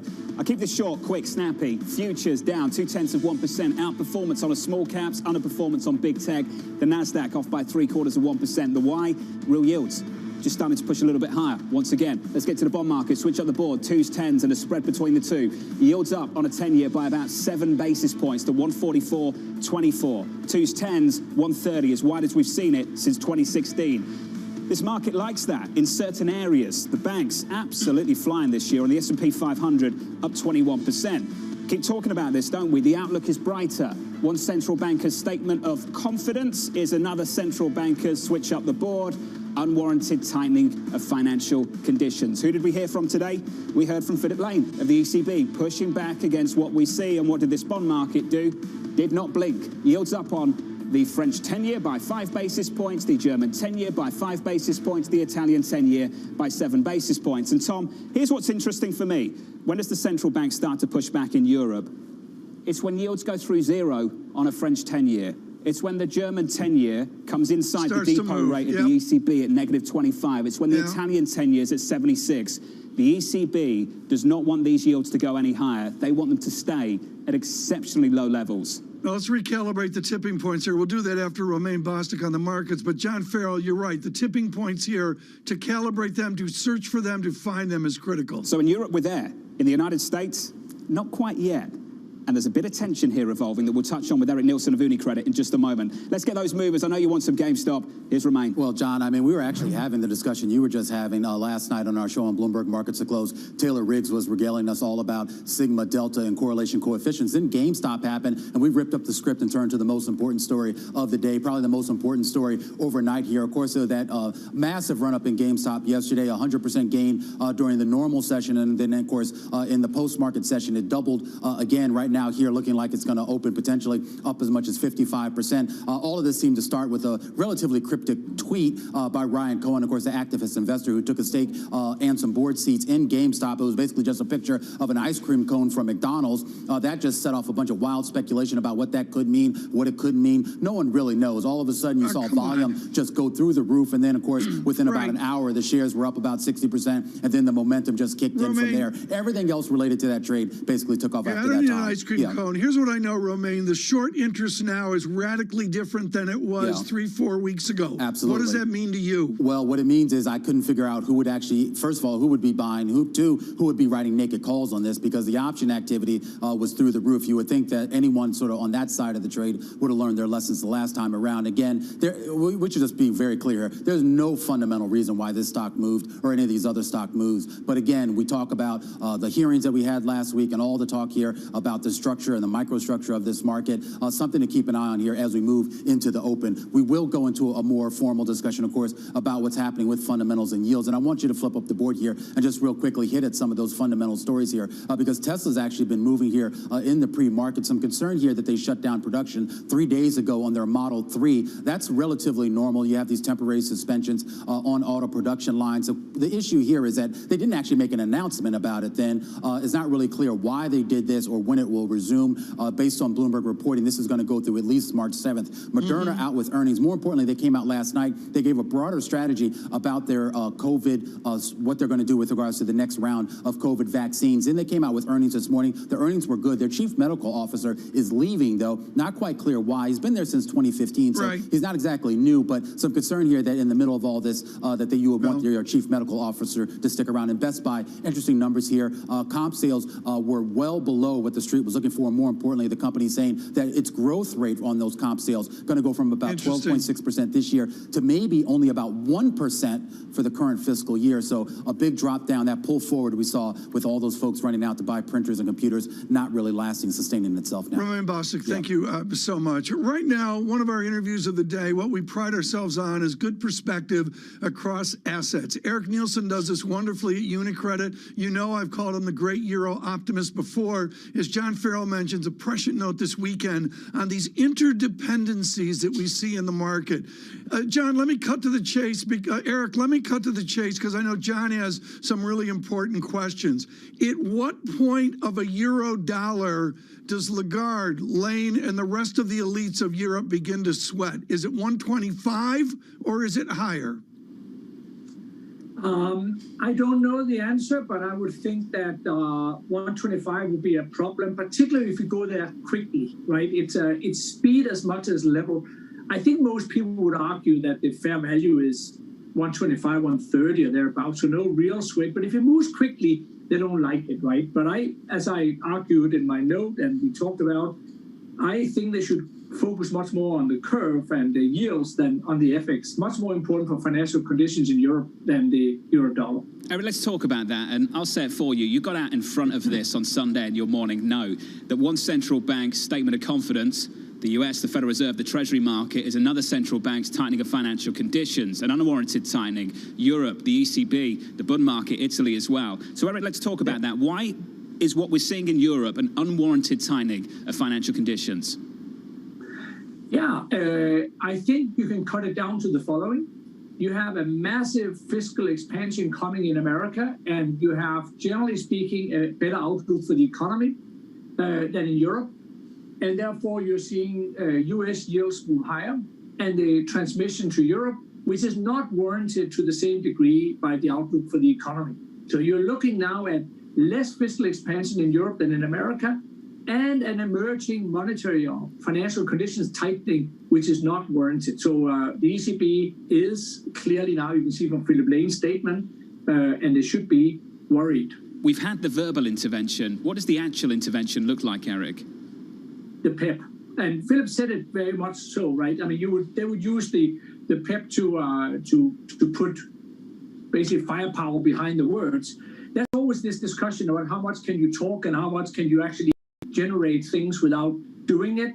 But as I think was it Hank Paulson who said, you want a bazooka, but you have to show them the bazooka and willingness to use it. Then the talk would more or less do it by itself.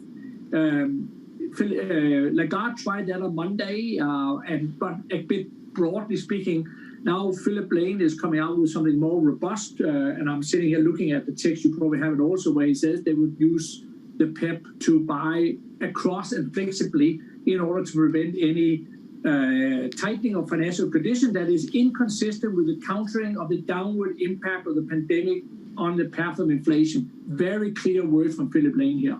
Eric, this is kind of sacrilegious, but taking a step back, are interest rates where they are, or perhaps lower than where they are now, where they were perhaps last week, are those stimulative? Are those going to lead to more inflation?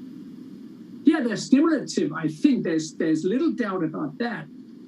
But it's the debate that we who are in Europe in the camp of go big, the pushback we get from the other camp is, but you forget to say that it is stimulative. Yeah, but it's not stimulative enough.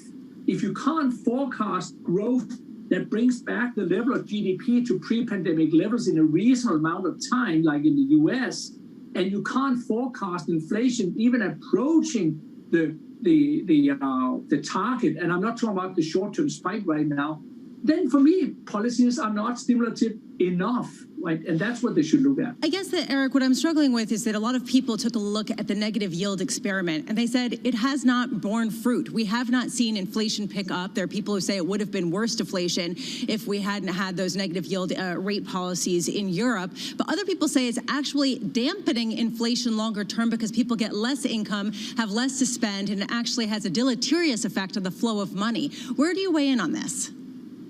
Yeah, I don't really buy the argument that it's counterproductive per se. It's counterproductive because it's a tax on the financial intermediation, and therefore they have to do more in the terms of the LTROs or negative rates for the banks to lay down and all that sort of stuff.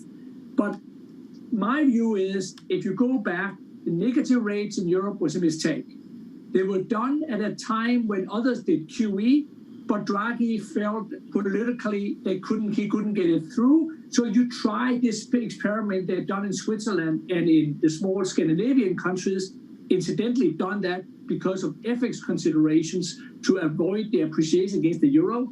So they tried that to see if they could get away with that. And when the negative rates in the Eurozone didn't work, then Draghi finally persuaded Angela Merkel that the world would not come to the end if they did QE. And then you can't come out of it again, in a sense. Eric, final question from me. I think something really important happened this week. The chairman of the Federal Reserve at times has acted as central banker to the world. This week, Chairman Powell did not. He acted as the central banker of the United States, which is his job. So when he saw Treasury yields drifting higher, he said it's a statement of confidence. I just wonder if this persists, the move we're seeing globally, and in your mind, if it's an unwarranted of tightening of financial conditions in Europe and beyond, Eric, largely because of what's happening in the United States, how much longer can Chairman Powell maintain the position that he started this week? Well, I don't think he's too worried about the world right now. I mean, and he is, as you said, he is the Fed chairman for the US, and that's his first priority. So it's only when he starts to do his analysis, or his people do the analysis of what is the negative impact on Europe and on emerging markets, and how does that then feed back to the US economy, that he will start to worry. I think he's doing fundamentally the right thing. My concern maybe in the US is that by being so dovish, and you see the higher yields, that you could get a stock market adjustment because you start to discount by much higher rates now. So, and that, of course, has that spill-through effect. But I think we are a good long way away from the Fed changing tone now. He's sort of tied himself to the mast right now, right? Yeah. They do the fiscal and let's just sit back and let's get some inflation and job creation. As you said in the previous segment, I completely agree. Very important shift from unemployment to employment, and good for them. Eric, great to catch up, sir, and great note over the weekend as well. Looking forward to this weekend's note too. Eric Nielsen there, UniCredit Bank Group Chief Economist and Global Head of CIB Research. Tom, a really important shift's taken place this week in the world of central banks. Huge shift, John, and just as Dr. Nielsen is speaking there, we see DXY begin to retest the weakness of about an hour ago. I really want to make clear, John, to those on radio, those on TV, these are really markets on the move, even though it seems a jumble. Europe doesn't want a stronger currency. Europe doesn't want higher yields. The chairman is comfortable with what he sees at the moment. When do we start to think about a feedback loop if this continues, Tom, from the rest of the world? It could be a deflation spiral or a feedback spiral. Don't get Lisa started. There we go. Lisa? I'll let it go. Spiral. She's letting it go. Okay. Carry on. Wow. Okay.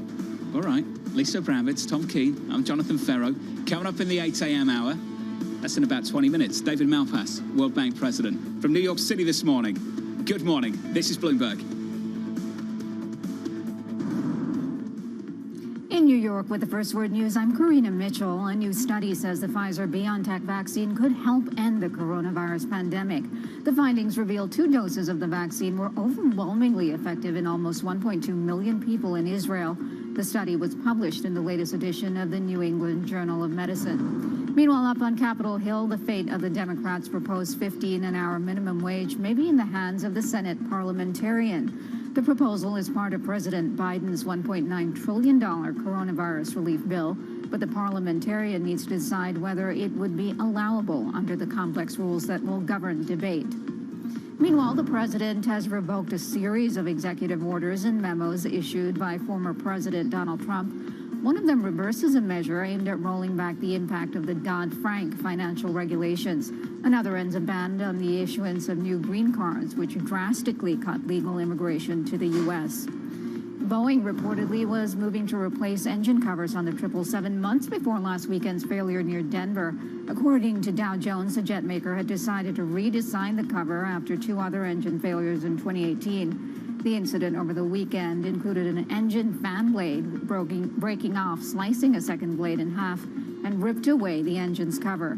Luxury car maker Aston Martin will almost double production this year. The British company plans to make 6,000 vehicles in 2021. It also reported quarterly revenue that earnings beat estimates, cited strong demand for its DBX SUV. Global news 24 hours a day on air and on Bloomberg Quick Take, powered by more than 2,700 journalists and analysts in more than 120 countries. I'm Karina Mitchell. This is Bloomberg.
Let's just start with the numbers. And it would be essentially free cash flow positive in 2021. That was sooner than people had been expecting. We have pretty good numbers here in the biggest divisions of Morgan Stanley. They are firing on all cylinders. We've had this huge rivalry historically between Morgan Stanley and Goldman Sachs. There are 24 reasons for Mr. Diamond to celebrate today. As much as people may want to focus on trading, for Bank of America, it's all about credit.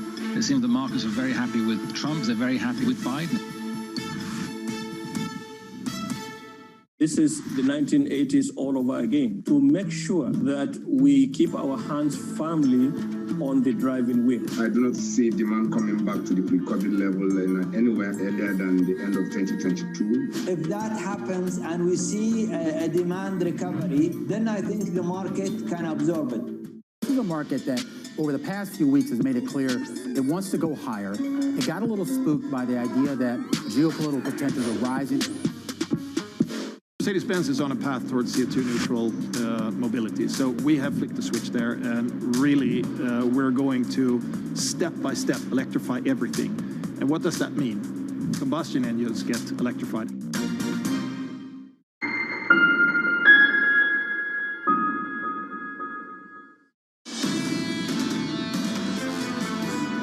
basically people are getting what amounts to combat pay. They're getting paid extra to work because they're taking on more risk. Once the pandemic ends, the labor market is going to hopefully get back to something closer to what was normal before, and I think it remains to be seen what that means for wages. Economic data just around the corner. In about 50 minutes' time, 40 minutes' time, we get initial jobless claims in America. That was Stephen Stanley of Amherst Pierpont. From New York City this morning, good morning. Alongside Tom Keene, Lisa Bravitz, I'm Jonathan Ferro. Your equity market looks like this. We're down 15 on the S&P 500. We're off by 0.4%. Yields are higher. Let's call it 145 on a US 10-year, up 7 basis points. Still not on used 10s to it. and 30s. Well, it's happened quickly, Tom. 63 handle on WTI as well, 63.50, up about 0.4% on crude. Brent crude 67.30. We've been doing a lot on cross asset. We've been doing a lot that's a global Wall Street conversation. Now on the stock market, Gina Martin Adams of Bloomberg Intelligence. Gina, I want to double barrel this. It's the basic idea of cash flow and what it's going to be in a 6% nominal GDP America. And it's also all of the people working under you at Bloomberg Intelligence and what they're seeing on the guidance forward. How opaque, how transparent is the guidance forward?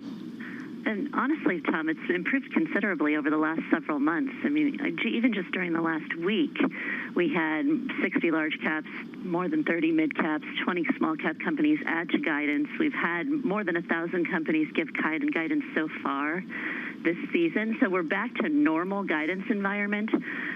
That's from, half the guidance, half those levels of guidance offered to us over the last couple of earnings seasons. Almost all of it is very optimistic. So companies are telling us their expectations for 2021 were too low. 70% of guidance on top line was guiding higher. That tells you that sales growth is going to improve at a much faster pace than anyone was anticipating. And roughly 50% of guidance for EPS is higher. So even though margins are not moving up very quickly, they're still moving up. Analysts are still adjusting margins higher. So with top line and margin growth improving, you're going to have much better than expected cash flow growth in 2021 for the S&P 500. Gina, let's dive into some of those projections a little bit more with granularity. We have some projections also from companies with respect to how much they can pass along the increased commodity prices to their customers, read inflation for the Federal Reserve, as well as what their hiring and spending plans are. Let's start with the prices. How much can they pass along the increases? Apparently the vast majority of it. If you look at operating margin increase, analysts are anticipating that operating margins will reach new peak by early 2022. That's above the 2018 peak. They think that operating margins will return back to 2018 levels over the course of 2020. If you actually look into what companies are telling you about inflation, not necessarily attributing bond market expansion to inflation or looking at what financial markets are trying to price in, but really look at what the companies are telling you, we found that inflation was mentioned more in the fourth quarter earnings season reports, but it was mentioned about half as much as it was mentioned throughout the year 2019. So companies are mentioning it more certainly than they were in Q1 or Q2 when they were really focused more on distress and reducing top-line growth expectations, but they're not mentioning it en masse or even back to 2019 levels. If you look at what they're mentioning, they are mentioning commodity and raw materials prices. They're also talking about wage and currency pressures. There are a few mentions of social inflation, but frankly, this is not the huge issue I think that we're trying to make it into based upon financial market pricing and based upon what's happening in the bond market, at least not what companies are telling us. They're saying inflation is going to accelerate, but we're going to be able to pass the vast majority of that through because we're going to experience margin expansion over the year ahead. I just want to jump in quickly. Tom, I keep hearing the same thing again about inflation worries. What's driven markets the last week has been growth hopes. That's what's been driving the market. Growth I 100% hopes, agree. not inflation worries. This They're two different things. John, I'm so glad you bring this up, folks. And this is true of Gina Martin Adams as well. We're trying so hard not to input our opinion into this. But John, you're right. Everybody's losing the up-ramping of Gina Martin Adams. Real yields are higher. She's up-ramping. It's not inflation expectations, it's growth hopes. And Gina, those growth hopes have been plugged into what is happening with the financials. The banks have rallied 21% this year. And much smarter people with visibility on such things than me have been talking to me in the last 24 hours over at Morgan Stanley, Dan Skelly, Mandy Zhu at Credit Suisse, saying that actually the allocation to this story isn't full yet. There's still some money, some juice to be squeezed out of the banks, out of energy. Do you agree with that, Gina? I think certainly out of banks. I mean, we've had financials as the likely top performing sector in our sector scorecard since November. It's been creeping up the sector scorecard since last summer. So certainly the outlook looks much better for banks than most people are anticipating. I think it's a big tell also regarding positioning that the banks all sold off on much better than expected fourth quarter earnings. So any sort of irrational exuberance embedded into the financial sector was relieved in the first couple of weeks of earnings season. And as long as the yield curve is becoming more upward sloping, it's really hard to fade the banks trade. It's just going to result in financials performing much better. And there's still plenty of discounts available in that sector as well. I mean, I think you have to have a longer-term historical perspective and think about the fact that this is a space that was trading more than a standard deviation cheap to long-term average as of last summer. It's only very slowly creeped back toward that long-term average and still has a discount available. Gina, very quickly, the great Dennis DeBusschere over at Evercore ISI quotes Edward Hyman this morning, where Ed Hyman is talking about a 10-year yield going to 2%. What does an Ed Hyman 10-year 2% yield do to your stock world? It matters most what happens on the short end. So if the 10-year goes to 2%, the short end is still anchored. It's very positive for equities. If the 10-year goes to 2% and that's forcing the hand of the Fed to consider moving the short end higher, then it's probably significantly more negative for equities. I think as long as the 10-year is rising and the 2-year remains anchored and you have upward revision momentum, it's a very constructive case for stocks. But again, it really depends on what's happening on the short end. I think we've all sort of fixated on what's happening on the long end because that's where the price action is. But frankly, all that's happening in the bond market is confirming to me better expectations for growth that are powering the equity market. So it's very consistent to see the long end move higher and see equities continue to inflate. Gina, thank you. Always great to catch up. Gina Martin-Adams there, Bloomberg Intelligence Chief Equity Strategist. The front end has been anchored for the best part of 12 months now. Yields right now up a couple of basis points at a 2-year. We do believe just a little bit higher, but to Gina's point, it's the long end. That's where the flexibility is, 10s, 30s. That's where the big move has been. John, I want to mention that Dennis DeBusschere over at Evercore ISI, he leads with what you talked about earlier, the global lift in yields and particularly the commodity lift in yields. I mean, the tape has been quiet for the last hour, but John, if you and I looked at this tape 10 days ago, we'd think we were on Mars. Some real tension starting to emerge between central banks this week. And Lisa, I think it's important to pay attention to that. Yeah, well, there's also a question of how much American exceptionalism can remain in a bubble when the rest of the world still has questions with the vaccination schedules as well as with growth. And that, I think, is also a key tension. That's a really, really important point. Lisa Abramowitz, Tom Keene, Jonathan Ferro. Coming up, David Malpass, World Bank President from New York City this morning. Good morning. This is Bloomberg.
Access the financial world on demand.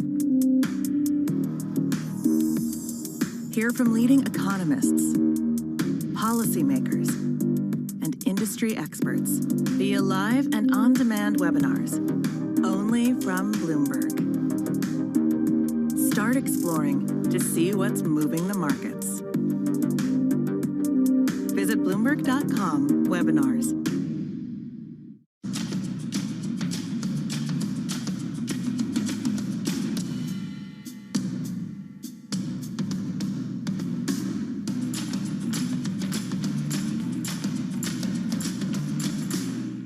Trading revenues coming in better than expected. Everything. Cash, $1.4 trillion of cash. One of the most notable aspects of this report that was stellar.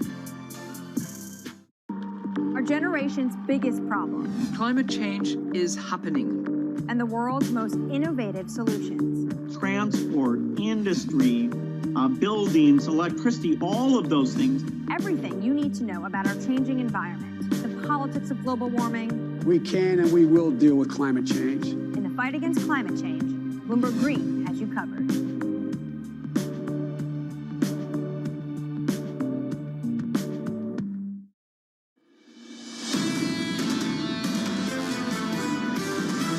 We are seeing the employment numbers already lag.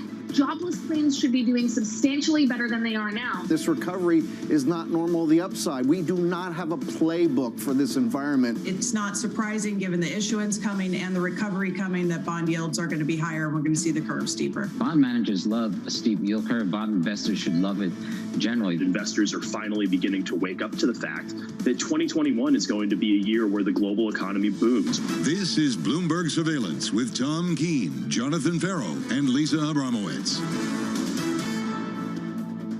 Good morning, everyone. Jonathan Farrow, Lisa Abramowitz, and Tom Keene. Thanks for being with us. The simulcast on Bloomberg Radio, Bloomberg Television as well. There's no question about it. It is undue tightening. That, according to Philip Lane, the wonderful Irish economist at the European Central Bank. John Farrow, I see undue tightening, and where I see it is a euro that just doesn't want to weaken. Euro dollar 122. Bond yields in Italy up 8 basis points on a 10-year, Tom. It's not what the ECB wants to see. They pushed back this morning. Still haven't got what they want. I don't have a chart for Bloomberg Radio, John, but the French 10-year yield, when did I last look at that? I believe I was in Paris having a $40 martini at the Hemingway bar. John, yeah, well, of course. But, John, I mean, that goes to a positive yield on the French 10-year, another indicator of this sea change. Yield's just about through zero, and we're being dragged higher by what's happening in the Treasury market. Chairman Powell calls this a statement of confidence. For the United States, that might be the case for the rest of the world. You nailed it, Tom. Undue tightening. Well, it's undue tightening. I didn't nail it. Philip Lane nailed it. We're going to see this more and more. And Lisa Abramowitz, what's so great about this is pushing against it is the global labor economy, as we'll see it claims in 30 minutes. Yeah, it's not just the global, it's also the United States, which is supposedly the resurgent economy. And John actually said something earlier that I want to pick up on. This whole idea of the increase in yields is as a result of higher growth expectations, not inflation expectations, which is the reason why real yields have gone up. How sustainable is the bounce back going to be in the labor markets that we're all expecting? And that is, I think, the huge unknown. Will wages increase? What kind of momentum will there be, Tom, to give this some sort of bleed-through effect into 2022 as markets price that in later this year? And then, John, what is so important here in the soup that we're in, and we're so pleased to have Eric Nielsen with us earlier, Daryl Cronk with us, Jeff Yu coming up. And John, I look at where we are in the cross-asset nature, and to me, the huge deal is a Pacific Rim is not participating. They're waiting for that growth confirmation. Really good point, and I think we should build on that a little bit more, Tom. The story we're seeing play out, particularly in the United States, is about better growth. Now, I know there's been this huge debate about whether this stimulus program, this relief aid, whatever you want to call it, causes inflation. Over the last week, it's been about real yields. It's been about the outlook for growth, which is why your Federal Reserve Chairman sat there this week and did not dismiss it, did not bat it away, and called it a statement of confidence. You just heard it here on our simulcast. So Gina Martin Adams, as bullish as I've ever heard her, looking at that improved guidance. John, help me with the data here. I'll do equities right on the screen, but it's very fragile. And of course, you know how the markets can move through the afternoon. Stay with us through the day as perhaps we see once again those equities lift. Down 0.4 on the S&P, Tom. The underperformance from big tech, the white real yield's just creeping a little bit higher. There's your nominal, up 8 basis points on a 10-year to 146 on 30s right now. Tom, just short of 231. What do I do with a Euro Swissy that hits a 111? I mean, folks, I know, particularly for those of you across America, it's wicked obscure. But, John, Euro Swissy, 107, 108, 110, weak Swiss francs, that's so much. The Swiss dream about life north of 120 again, Tom. They dream about life north of 120, and it is still a dream. And you and I dream of getting to Brasserie Lipp in Zurich, where we can talk there by the SNB. We do dream about that. Right now, he knows it well. Jeffrey Yu with us, BNY Mellon here on our simulcast. Thrilled he could join us here with a true cross-asset perspective. Jeff Yu, let me start with renminbi not stronger, ADXY really not breaking out to new strength. Why is the Pacific Rim and those indicators paused here? In one word, it's the delta. You're talking about markets now expecting a much stronger recovery outside the Pacific Rim. Fine, that's okay. But let's bear in mind, you know, China, some other economies, and they didn't really have a bad year last year comparatively. So the delta was always anticipated not to be as strong as potentially what could have been outside. So you didn't really need to price in that much reflation. It was more business as usual. The difference is it's not business as usual relative to last year in the US and also in Europe, but it is. So I think that's where you are seeing the underperformance, but let's not let that detract, you know, from the underlying flow. I think still the CNY can strengthen from here. Jeffrey, you have asked you this before, but Philip Lane underscores it today. Undue tightening, stronger currency dynamics, changing the dovishness or the need for dovishness of central banks. Where's your point on Euro where it's true tightening? So Euro with the right vaccination strategy when supply comes through, and also with reflation from the investment plan, that will work. It's about pace rather than levels. I think if we really surge towards 125, you know, by the March meeting, ECB will absolutely push back. For now, it's just about manageable. But you talk about bond tightening, the Austrian 100-year, the yield, 90 basis points right now. You would have lost 30% on that bond since December. He's killing me. I mean, does Jeff, you know, we've quoted this twice. We did. In the last 2 years. I am getting hammered on that bond that I bought for vet bill. Jeff, you're underlying duration risk, and duration risk has not been a risk many people in fixed income have wanted to take over the last couple of months, and that's your reason why. When does it start to come back? When do people start to have a look around and say, you know what, it's time to add a bit back? Well, I think you really need to be as selective as possible. So right now, I want to identify the economies where there's mispricing in terms of central bank asset purchases. I'm looking at Sweden. Australia's moved already. Markets are looking at New Zealand. These are areas, you know, where yields could actually start to top out a bit and really actively tighten their own economies. And then central banks say, okay, that's where markets have reached an equilibrium versus their purchasing plans, and then you dip your toes and back in. But otherwise, right now, it's all about calibrating the mispricing with central banks. Jeff, it's such a fascinating moment in the bond market because this is being led by treasuries. And we've seen back in 2018, the 10-year yield between treasuries and bonds can get wide, wide, wide. Why is that not happening this time around? Why are we seeing the whole bond market come with the US, led by treasuries, instead of seeing what we've seen before, which has just been this anchor, bonds unmoved? Well, it just really is a question of asset allocation, right? So where are you comfortable holding down duration, but also where do you think that there's going to be lack of reflation and central banks are credible in maintaining the purchasing plans? And for now, they just think the ECB is probably going to be the one that's lower for longer. So why should they bother?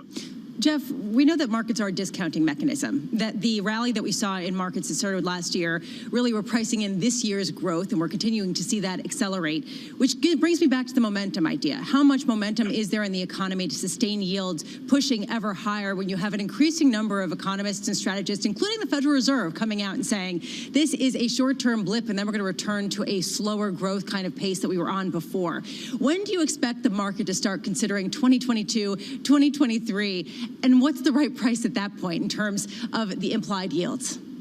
It's market specific, but let's compare UK versus Australia, right? And the difference between the two is that labour markets are in completely different areas. Every single central banker has been talking about labour markets over the past 2 weeks. They will allow things to ease off, to allow tightening when labour markets are strong. Australia's unemployment rate falling. They're fine now. UK, 700,000 people added to the furlough programme in January. Unemployment's still going to go up. So again, this is where you think it's credible to challenge the RBA's narrative right now, get the one-year to steepen, but it's not credible to challenge the BOE's asset purchases. Which labour market can heal first? That's where the central banks will allow curves to steepen more. All right, so Jeff, let's go to the United States. We're expecting jobless claims in about 20 minutes' time. We're expecting a pretty negative print. Do you think that the labor market and the progress that we're seeing implied into the reopening justifies the move that we've seen in treasuries?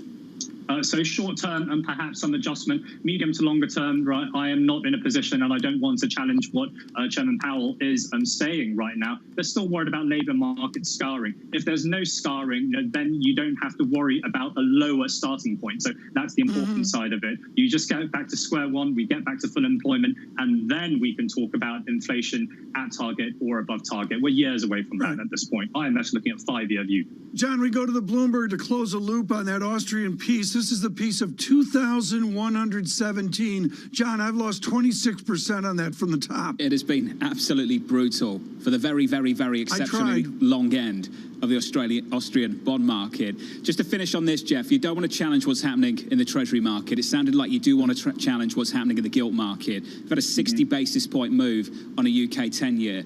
Would you be a buyer there? Would you be adding duration in the UK based on what we've seen? It is looking a bit compelling right now. If we look at iFlow from our database, it looks like these momentum trades getting out of gilts, for example, they may be topping out, running out of steam. And the reason you may want to own gilts more than anything else is twice the maturity profile compared to the rest of the G7. That deserves a much lower term premium. So on that note, probably you want to think about being overweight gilts. Jeff, we don't talk to you about this. I'm going to reach out and talk to you about it with BNY Mellon. Where are you on the equity markets? Are you comfortable owning equities now? We are still comfortable, with that. So it's not a case of aggressively adding or anything in the past when you look at valuations and earnings growth.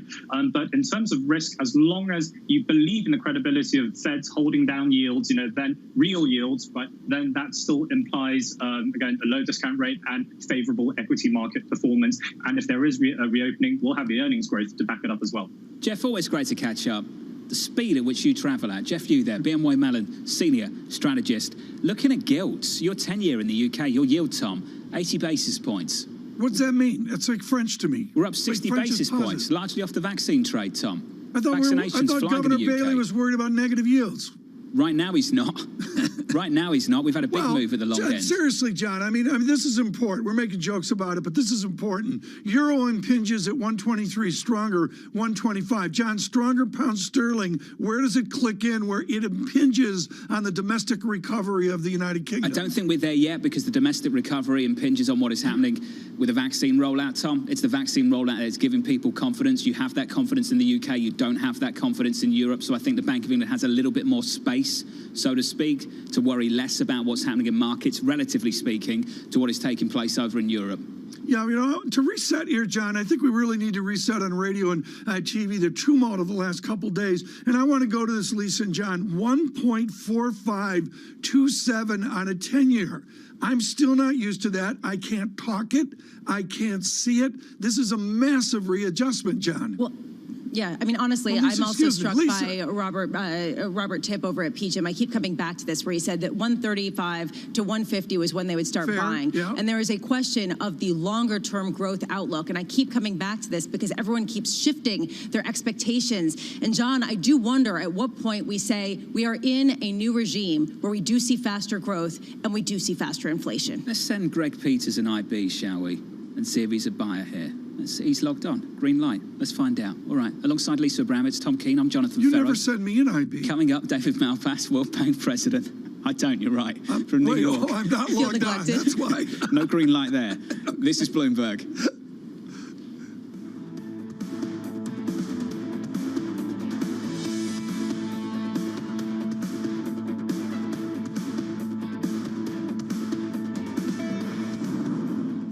With the First Word News, I'm Karina Mitchell. The White House is targeting key states to try to build support for President Biden's $1.9 trillion coronavirus plan. Biden and his aides are pitching the bill to mayors, governors, treasurers, and tribal leaders. The administration is focusing on 13 states, including Ohio, Pennsylvania, West Virginia, Arizona, and Georgia. The effort is a dry run for an even tougher sales job on the next stimulus package. Meanwhile, China is dismissing U.S. efforts to shift supply chains towards alternative sources as unrealistic. That just hours after the president signed an order aimed at ending U.S. reliance on China and other adversaries. Mr. Biden directed his staff to address shortfalls in semiconductor production. The shortage has idled production at some auto plants. Meanwhile, questions are being raised about the infrastructure Americans rely on to process payments. For about 4 hours yesterday, Federal Reserve systems that execute millions of financial transactions a day were disrupted. It appears to have been some sort of internal glitch. The system processes everything from payroll to tax refunds to interbank transfers. And public health experts say a new study finds immunizations could end the coronavirus pandemic. The study published in the New England Journal of Medicine reveals the Pfizer-BioNTech vaccine was overwhelmingly effective against the virus. Researchers followed nearly 1.2 million people in Israel. Shares of Best Buy are lower. The electronics retailer reported weaker than expected holiday sales. Plus, the chain says anticipated shifts in consumer spending in areas about travel and hurt performance this year. And luxury car maker Aston Martin will almost double production this year. The British company plans to make 6,000 vehicles in 2021. It also reported quarterly revenue and earnings that beat estimates. The car maker cited strong demand for its DBX SUV. Global news 24 hours a day on air and on Bloomberg Quick Take, powered by more than 2,700 journalists and analysts in more than 120 countries. I'm Karina Mitchell. This is Bloomberg.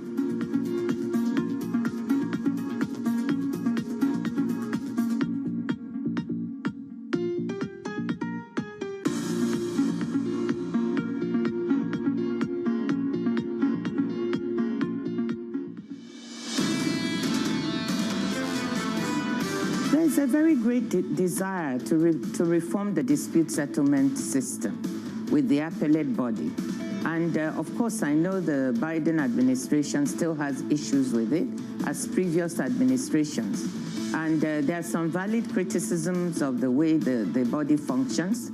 That was Ngozi Okonjo-Iweala, the WTO Director General, speaking to Bloomberg a little bit earlier on, catching up with Francine in the last 24 hours, I think, from New York City this morning. Good morning. Alongside Tom Keene, Lisa Bravitz, I'm Jonathan Ferro. Your equity market this morning shaping up as follows as we count you down to jobless claims in America. 15 minutes away. Yields are higher. We're up by 7 basis points on a 10-year to 145. Crude rallying. We add a little bit more weight to the crude price, up 0.2%, $63 and about 34 cents. In the FX market, dollar weaker. Euro dollar 122.28, up about 0.5%. We've heard the verbal intervention. This market has, and the euro's still stronger. The ECB pushing back. In the equity market, Tom, a mild move lower, down 17. We're off by about 0.4%. The bigger move is in the NASDAQ. It's in big tech. John, I noticed, well, 67.07 on Brent crude. We're yet to frame out $70 a barrel, let alone people looking at the $80 barrel as well. We will watch tech. The tape a little weak. And again, the tech story a little bit behind. But I really want to emphasize Standard & Poor's 500 in correction mode, down 0.25%, 0.25% from record highs. A Dow with that 32,000 print yesterday. Devastating as well. Right now, and this is timely on the global impact of the vaccines, can America prosper out of pandemic if the rest of the world does not? David Malpass joins us, the World Bank president. Mr. Malpass, wonderful to have you with us. Your World Bank wants a shared prosperity. I want you to explain to our fancy audience why we need the impoverished world to get beyond the vaccine and the pandemic, to get beyond the pandemic so we can prosper as well. Great question. Hi, everybody, and to your well-manicured audience. The challenge is both the moral issues, meaning we really want people everywhere in the world to do well, but there's a very hard economic reason as well, that people will create markets of the future, and they will also be the innovators, the really practitioners of growth. That's got to come from all over the world. So I think there's both the responsibility to be engaged in countries worldwide, and also the profit motive for everyone in the world. We all do better. It's a positive sum game if everyone can be in the global economy in a positive way and constructive, and keeping track of global public goods like climate issues. Right. David, I have said this for years. Full disclosure, Mr. Malpass was in my book of eons ago. David Malpass, I want to make clear you own the word fast. You have always looked at the calculus of the global economy, and now you do it through the prism of the World Bank. Are we recovering fast? Some of the countries are. You know, China didn't even really have a recession in 2020. The U.S. now looks to be in a fast recovery, which is welcome. But as we look at the rest of at many parts of the world, the inequality is the more striking condition. So, and you can see it. I heard the announcer prior talking about commodity prices, and you were talking about oil $70 or $80. That has a differential impact on different countries. Commodity exporters are feeling the rise right now from commodity prices, and so that's good. But the countries that use commodities that aren't commodity producers, for example, if your primary export is tourism, the tourist destinations in the developing world, they're still feeling it very hard, and I think it's going to be a hard 2021. David, as we believe in this reflation trade, or at least markets do globally, there's been a lot of money that's flown into the developing world, into emerging markets assets. Do you think the chance of a debt crisis in the developing world has basically gotten diminished to near nothing, or do you think that that's still a really prominent risk? I think it's a prominent risk for a lot of the countries at the bottom, and that has to do with the difficulty of getting new investment. You know, it's not enough to get just new debt. You need to have that debt applied in the countries to projects that are really going to create growth. We're trying to provide the vaccine support that we can. That helps the people of the country begin. Okay, ladies and gentlemen, it's time again. I'm trying to sell British pound. The price I'm looking to sell 141.50.6. So quickly, if you want to sell, this is your chance. I'm placing an order to sell at this price, and let's see if I will get filled, because we tried to do it a couple of times and it didn't work. All of you, if you follow my trades, please place an order. If you use the strategy, you know what to do, and you know why I placed an order to sell at this price. Okay, I'll speak to you later when it will be filled. Vision, the connection. It's not just climate; it's development in general. The countries need, if there could be debt reduction, that would temporarily disadvantage the creditors, but it would provide resources in the country for them to invest into healthcare, into COVID response, and into climate. And so the rest of the world should see that there's a beneficial linkage for countries where their debt is unsustainable because maybe past governments took on too much debt, or the projects that were being financed didn't work out. Some of the countries have giant white elephants, projects that someone thought 5 years ago or 10 years ago thought it was a good project, and it doesn't work out, and still the people of the country have to pay the debt year after year after year. So there's got to be some way out of that for the poorest countries. Mr. Malpass, I have to ask for Craig Gordon and our Washington team the delicate question always asked when we see a change in administrations. You were appointed by President Trump to a 5-year term at the World Bank, I believe through 2024, but now you have a different president. Explain the dynamic of the president of the World Bank with the new Biden administration and how you see that unfolding here in the coming months. Yeah, I think pretty well. I was proposed by President Trump, but I was selected by the board of the World Bank. I work for the World Bank and for the shareholders of the World Bank and the governors, which are countries around the world. So as the Biden administration comes in, they guide the relationship as the biggest shareholder in the World Bank. But I work for the bank, and we're doing things that that the Biden administration is supportive of. I think, and I'm sure that they're very supportive of global growth, of developing countries doing better, of recognizing the importance of climate changes in the formation of economic policies in countries. All of those work synergistically and work well, and they also, I think, I'm sure, are very interested in the poverty reduction goals of the World Bank. That's one of the cores, and so I'm looking forward to that new relationship.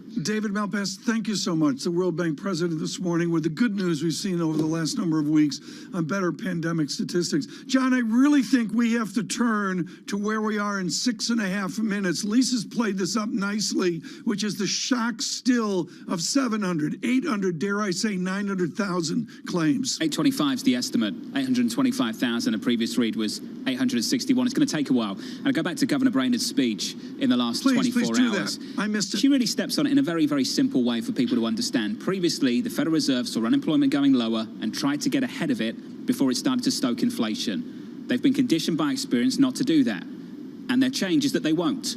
It's very, very simple, Tom. They are not looking to get ahead of inflation off the back of a tighter labour market when claims are still at 825, that's the estimate, and unemployment isn't where they want it to be. And I use the word unemployment, and that's a mistake, because the emphasis now is employment. And they're talking about 10 million fewer people employed now than 12 months ago, and they want to fix it. They want to fix it quickly. And to be clear, Heidi Shearhouse, Lisa, says if you extrapolate out, which I think is fair, the number's 12 million, not 10 million.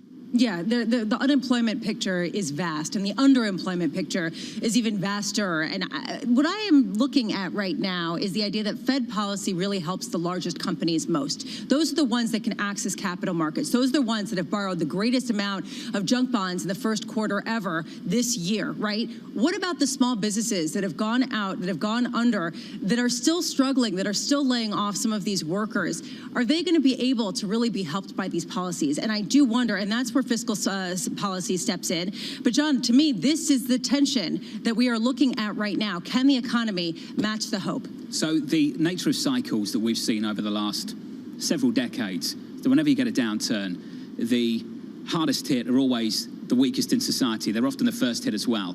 And unfortunately, just the way the recovery works, that they're the final people to come back into the labour market as well. And I think if the Fed made a mistake in the last part of the cycle, one I think they'd acknowledge is that they didn't allow more people to come back in at the very end.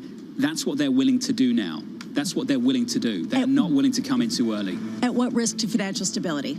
And that's a big concern. That's a concern, might even be the trade-off for them at this point. From New York City this morning, good morning. Alongside Lisa Brown, it's Tom Keene, I'm Jonathan Ferro. Just around the corner, jobless claims in America. Your equity market near session lows, down 0.4%. Joining us very shortly, David Kelly of JP Morgan. Looking forward to that. This is Bloomberg.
What's the biggest mistake you made when you were a fresh MBA grad and looking for a job? Make sure you try to do something that you're interested in and that you think you'll be good at. I just was on a path to law school, and I actually never asked myself why I wanted to go to law school. And I randomly went to an investment banking analyst recruiting event, and I figured out I had an aptitude for it. I was interested in the work. If you're not interested in it, and it's not something you're good at, the money will not justify it. I also think that there's nothing wrong with experimenting. Doing something that you always thought you might want to do, trying it for a couple of years, you can then go back down a traditional path if that's what you want to do. Try to remember what you want out of a job, where you want to live, what you want to get from it, from personal experiences, from development, from training, from fulfillment, from engagement in the community. And make sure you think about those things up front as you're recruiting and not try to evaluate it after you got there.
Start your mornings with Bloomberg Surveillance. Tom Keene, Jonathan Ferro, and Lisa Abramowitz. Extraordinary market day. This rally just keeps on going. But there is a tipping point. The business team you love to watch. Weekday mornings on Bloomberg Television.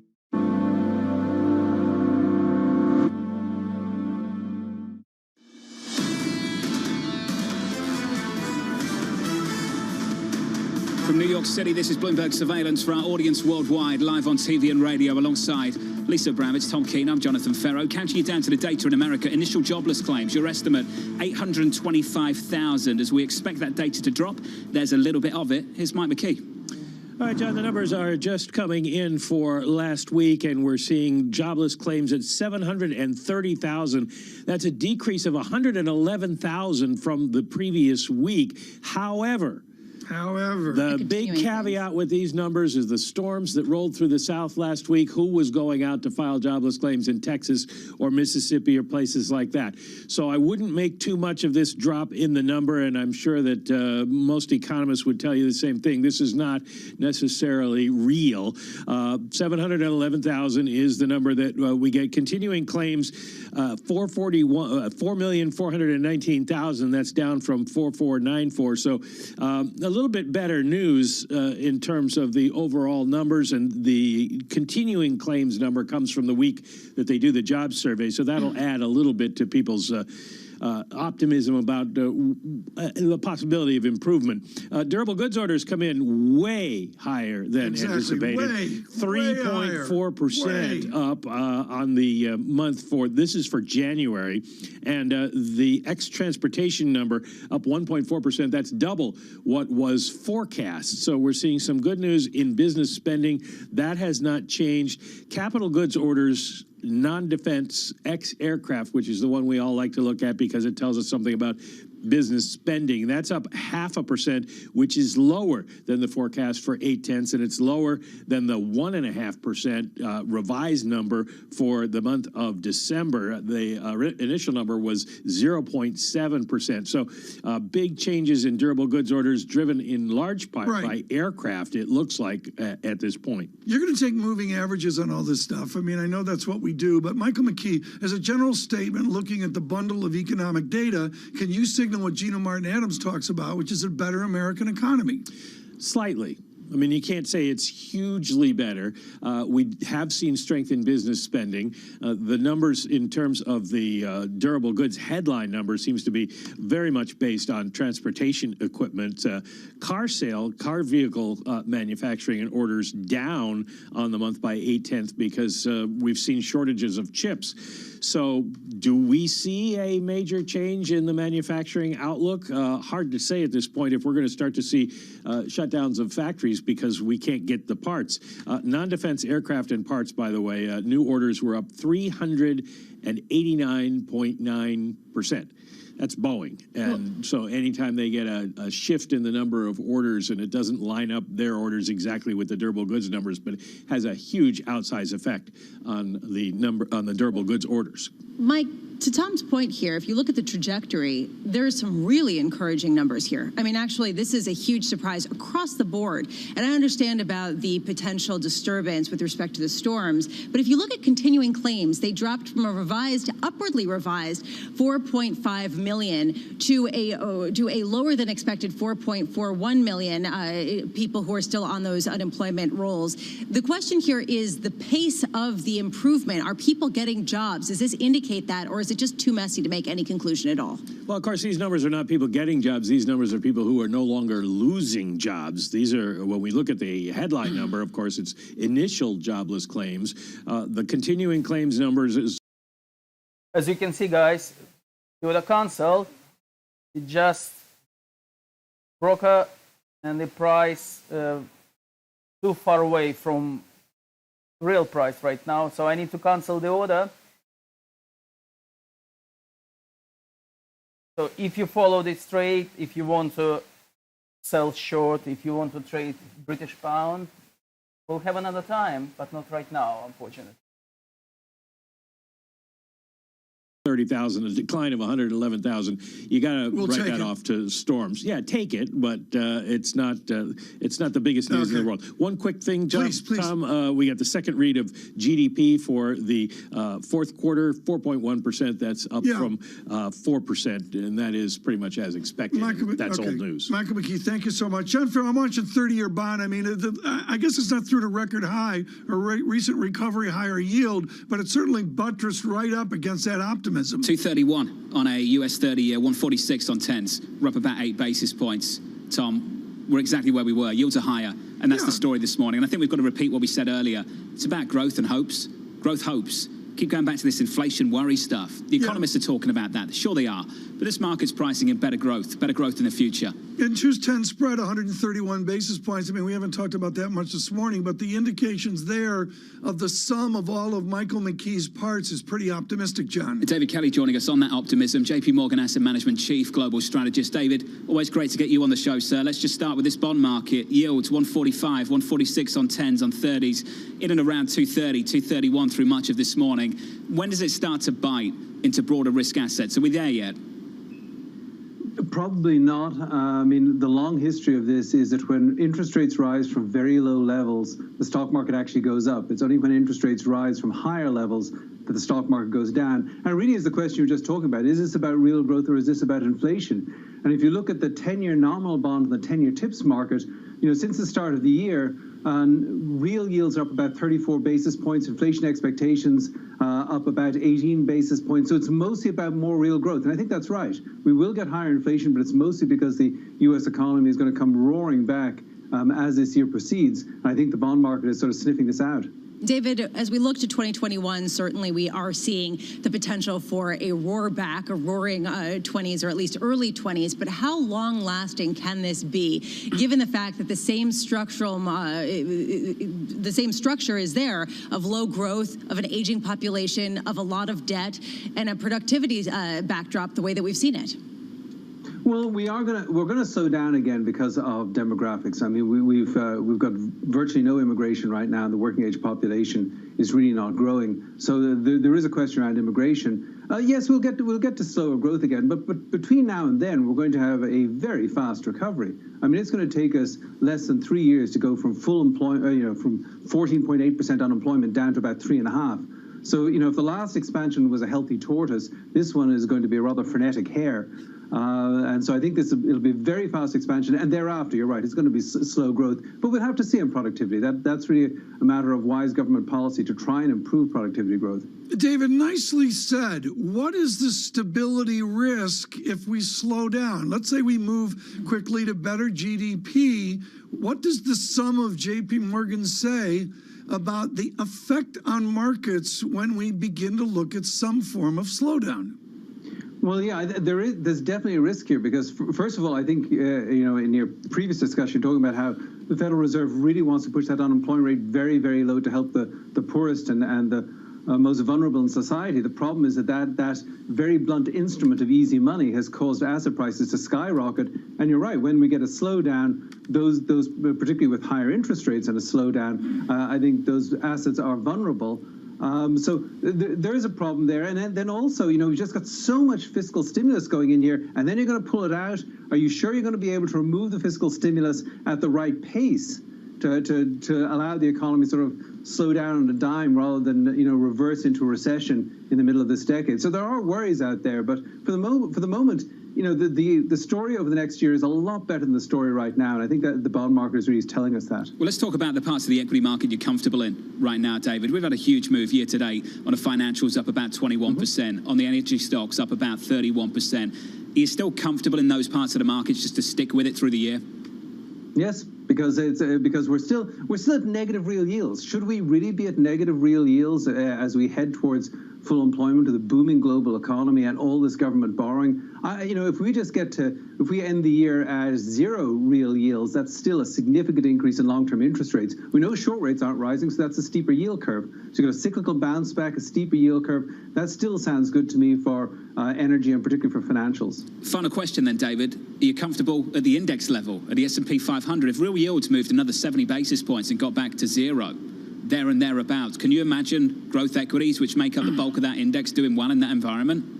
I'm more worried about that. I mean, the overall valuation of the U.S. equity market is high, but there's a huge amount of dispersion within it. I think this is a year where really active management does make sense because I am nervous, particularly about those mega cap growth names. Those valuations are very high for a rising rate environment. David, good to see you. Thanks for reacting to that breaking data as well. David Kelly, JP Morgan Asset Management Chief Global Strategist. And Tom, isn't that the story? How many years have we been talking about passive versus active and get active? And this year, finally, because of the mechanics of the benchmark, that conversation just gets a bit more fuel. All my radars up. I get what you're saying, John. I get what Dr. Kelly's saying as well. All my radars up. How many times have we seen finally active and it's not quite worked out? We've done it a few times, haven't we, Lisa? Yeah, but I think that this time is perhaps, I'm going to get my words out, this time perhaps is different in the sense that we did have that incredible growth in tech stocks that was so heavily affected by the pandemic. And we have a different environment now. We have people going back and traveling again, and we have people using gas and gas prices going up. I mean, there are actual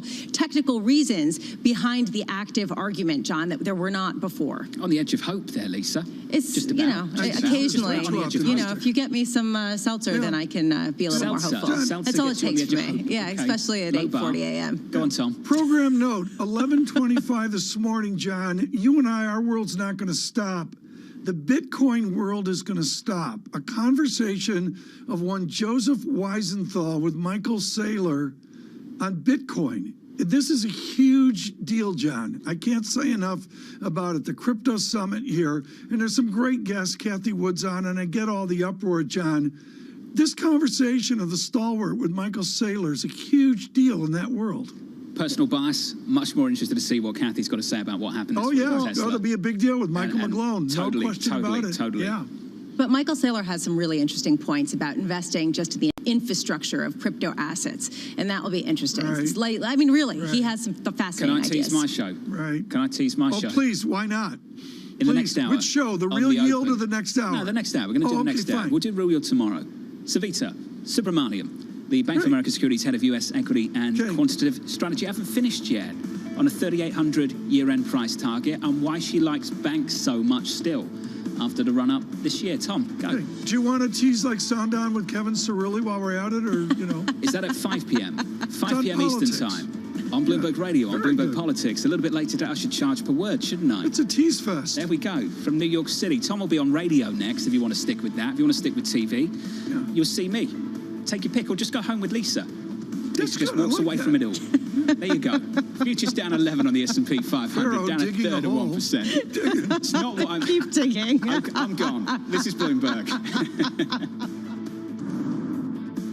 With the First Word News, I'm Karina Mitchell. A new study says the Pfizer-BioNTech vaccine could help end the coronavirus pandemic. The findings reveal 2 doses of the vaccine were overwhelmingly effective in almost 1.2 million people in Israel. The study was published in the latest edition of the New England Journal of Medicine. Up on Capitol Hill, the fate of the Democrats' proposed $15 an hour minimum wage may be in the hands of the Senate parliamentarian. The proposal is part of President Biden's $1.9 trillion coronavirus relief bill, but the parliamentarian... I received a confirmation from Japanese yen. I'm looking to sell short at 106, 123. So if you're looking to sell Japanese yen, 106, 123, just right up here. Our indicator says that it's a good time to sell Japanese yen. Okay, I'll speak to you later, guys. Cover after 2 other engine failures in 2018. In the incident over the weekend, an engine fan blade broke off, sliced a second blade in half, and ripped away the engine's cover.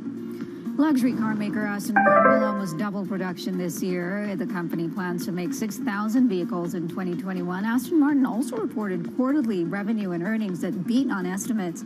It cited strong demand for its DBX SUV. Global news 24 hours a day on air and on Bloomberg Week Take, powered by more than 2,700 journalists and analysts in more than 120 countries. I'm Karina Mitchell. This is Bloomberg.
Women leaders were actually better at controlling the deaths from COVID-19. Do you think out of this pandemic, we'll see more countries be willing to elect female leaders? When we look at women leaders, we...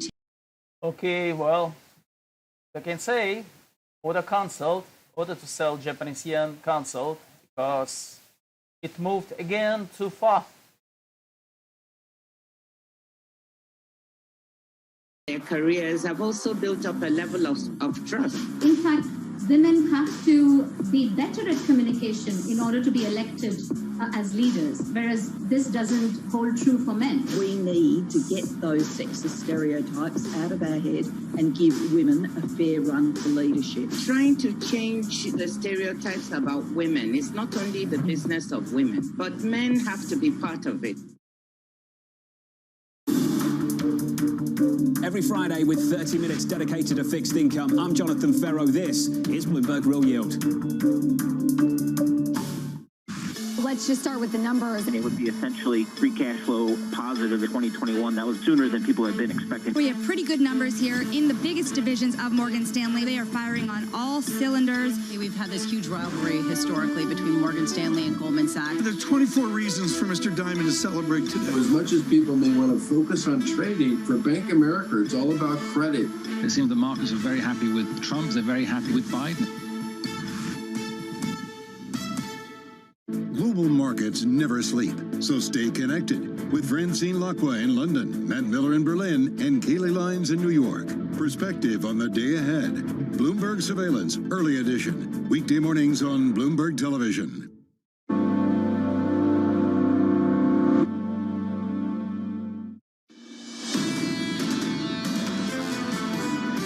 Give our people some certainty and to start planning for the start of international operation that the end of October is feasible. We're only talking about getting back 40% of our international capacity outside of New Zealand for the financial year 2022. So it's not everything back on day one, but we think that's a valid and maybe even in some ways a conservative assumption. Important comments from Alan Joyce of Qantas Group, the Australian airline. This is really, really important, not only for the Pacific Rim and, of course, all of Australia beleaguered by the pandemic, but also for global aviation. It has been brutal, a huge disappointment over the last number of months. We get an update there from the influential Qantas Air. Right now, without question, our interview of the month, the quarter, even the year of your optimism of this pandemic ending. Yuli Edelstein has a wonderful history with his Israel. He is Minister of Health, but that barely defines his symbolism as one of the last refuseniks to leave Russia and his politics of his Israel. We're thrilled that the Minister of Health could join us today. Minister Edelstein, thank you so much for joining. Thank you for telling us about the success of Israel. How did you do it? How did you succeed at this vaccination program? Well, thank you for having me, Ern. I'm really proud to say that as we speak, we are crossing the line of 50% of the general Israeli population getting at least the first jab. I think that the main reason was to start negotiating early, understanding that we are a very small market. The moment companies will actually have the vaccine, they won't even look in our direction. So we started early. The Prime Minister, I do have to say, was actively involved in crucial stages in trying to negotiate the best dates possible. And then our medical teams, our HMOs, came into action in an incredible way. The results are that in 2 months, we reached, as I've said, about 50% of the general Israeli population. And we have to keep in mind that right now we don't have the permission from Pfizer to vaccinate kids under the age of 16. So I think it is a very impressive result. So Yuli, when is life back to normal in Israel? When are flights opened up to the international audience? Well, that's the question I think I'm asked 200 times a day by my fellow Israelis. So if it's so successful, why don't we go? I'm placing an order to sell short euro at 122.29.5. So if you're looking to sell euro, here is your chance, 122.29.5. Okay? During last month. And what enables us to open certain areas that we couldn't even dream about opening, like theaters or fitness centers, is what we call the Green Pass, which is a certain document certificate confirming that the person has either been vaccinated or unfortunately suffered from the disease and recovered from the disease. So all these people, we are talking at this stage about 3 million people in Israel, can use all these facilities safely. And we are continuing the vaccination. We are hoping to reach the situation where, as you said, we'll be close to normal life the way we used to know it. Yeah, one of the hottest topics I know among friends and family is whether people will go back to the same behaviors when the pandemic does lift, or whether we'll be ingrained in some of the distancing and other types of habits that we've established. Have you had any surprises up until this point as you've vaccinated 50% of your population?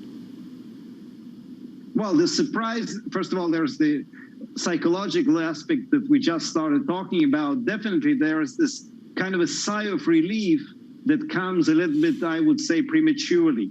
People don't understand why, if they've already been vaccinated, they still have to wear masks, so they still have to keep social distancing, which in a country like Israel is very difficult. You know, we are warm, we want to embrace, we want to get close to each other. So the psychological aspect is not easy.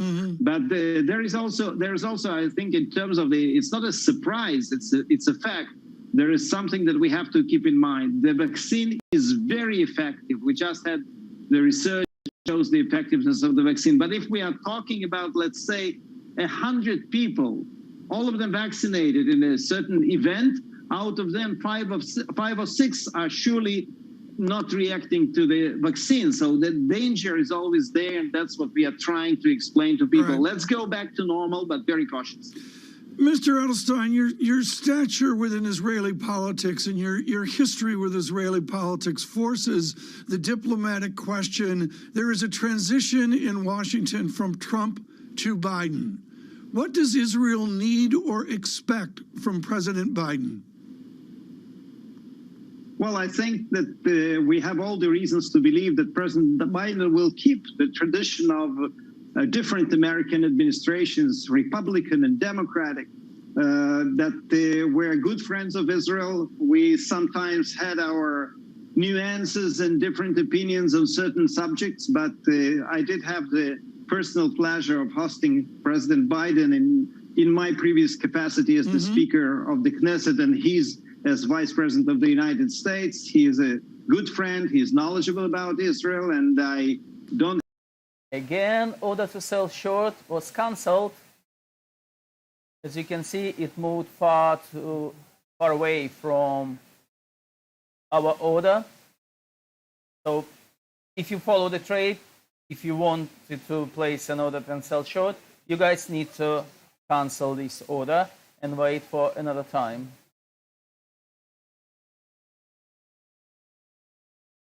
Question is, how quickly can we get back to normal? And I thought that the study that came out yesterday about the Pfizer-BioNTech results in Israel pointed to truly the end of the pandemic. Super encouraging. This idea that we would have to vaccinate 60 to 70% of the population to get to herd immunity. Israel is close to that level now. The question is, how do you reopen? How do you get back to normal? And they will be paving the path in terms of getting a sense of what that may look like, Tom. True turn to the market here right now. Let's turn to the markets, Lisa, as we go through the day. Our cryptocurrency panel coming up. Again, a lot of important things. You think Kathy Wood's going to be looking at Tesla, Lisa? She's always going to be looking at Tesla. You pointed to Michael Saylor, and one of his presiding theories is that you need to invest in the concept of crypto assets, that he thinks that there's going to be some sort of decentralized blockchain payment system and that there will be value in liquidity itself. Yeah. And this is an interesting idea that a lot of people are buying into, and what he's trying to invest in is that theory, not so much necessarily the specific cryptocurrencies. I'm very curious to hear what he has to say. Kathy Wood, we really look forward to your comments here with Michael McGlone coming up in a bit. I should point Tesla's 742. Shh, Lisa, don't tell Miss Wood. I think she's watching pretty closely. It's a significant part of her funds. I think near 10% of some of her flagship funds. We look forward to Miss Wood appearing with us. Michael Saylor, Glenn Hutchins, and others. Our crypto conference. How could it not be better timed with a 51,000 handle on Bitcoin? There's always a good Washington, time. Dan Kildee of Michigan with David Weston. Look for that in the 12 noon hour. I'm Bloomberg Radio. I'm Bloomberg Television. Stay with us.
it's extremely exciting for the university, for being a historically black college and university. It's just exciting for our engineers to actually be allowed to work for a large firm such as Boeing with such technologies that we can see the outcome.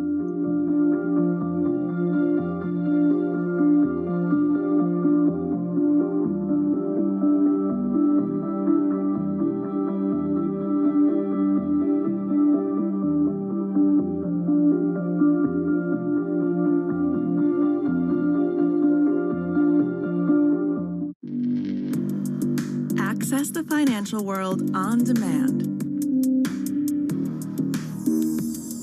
Hear from leading economists, policymakers, and industry experts via live and on-demand webinars, only from Bloomberg. Start exploring to see what's moving the markets. Visit Bloomberg.com/webinars. I think what we've seen during this period of time is that communicating via video is not a fad. We are using it in all aspects of our lives, for work, for learning, for communicating, for staying in touch.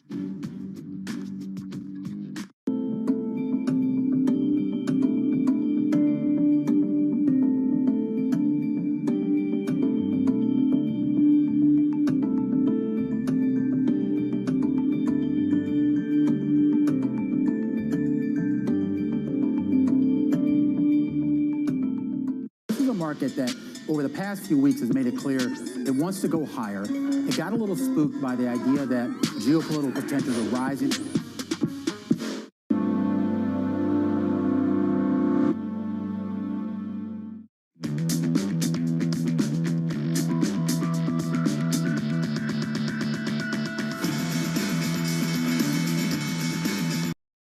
Down to the open starts right now with equity futures down 11. We're negative a third of 1% and bond yields pushing higher. Let's get straight to it. We begin with a big issue, the Treasury rout accelerating.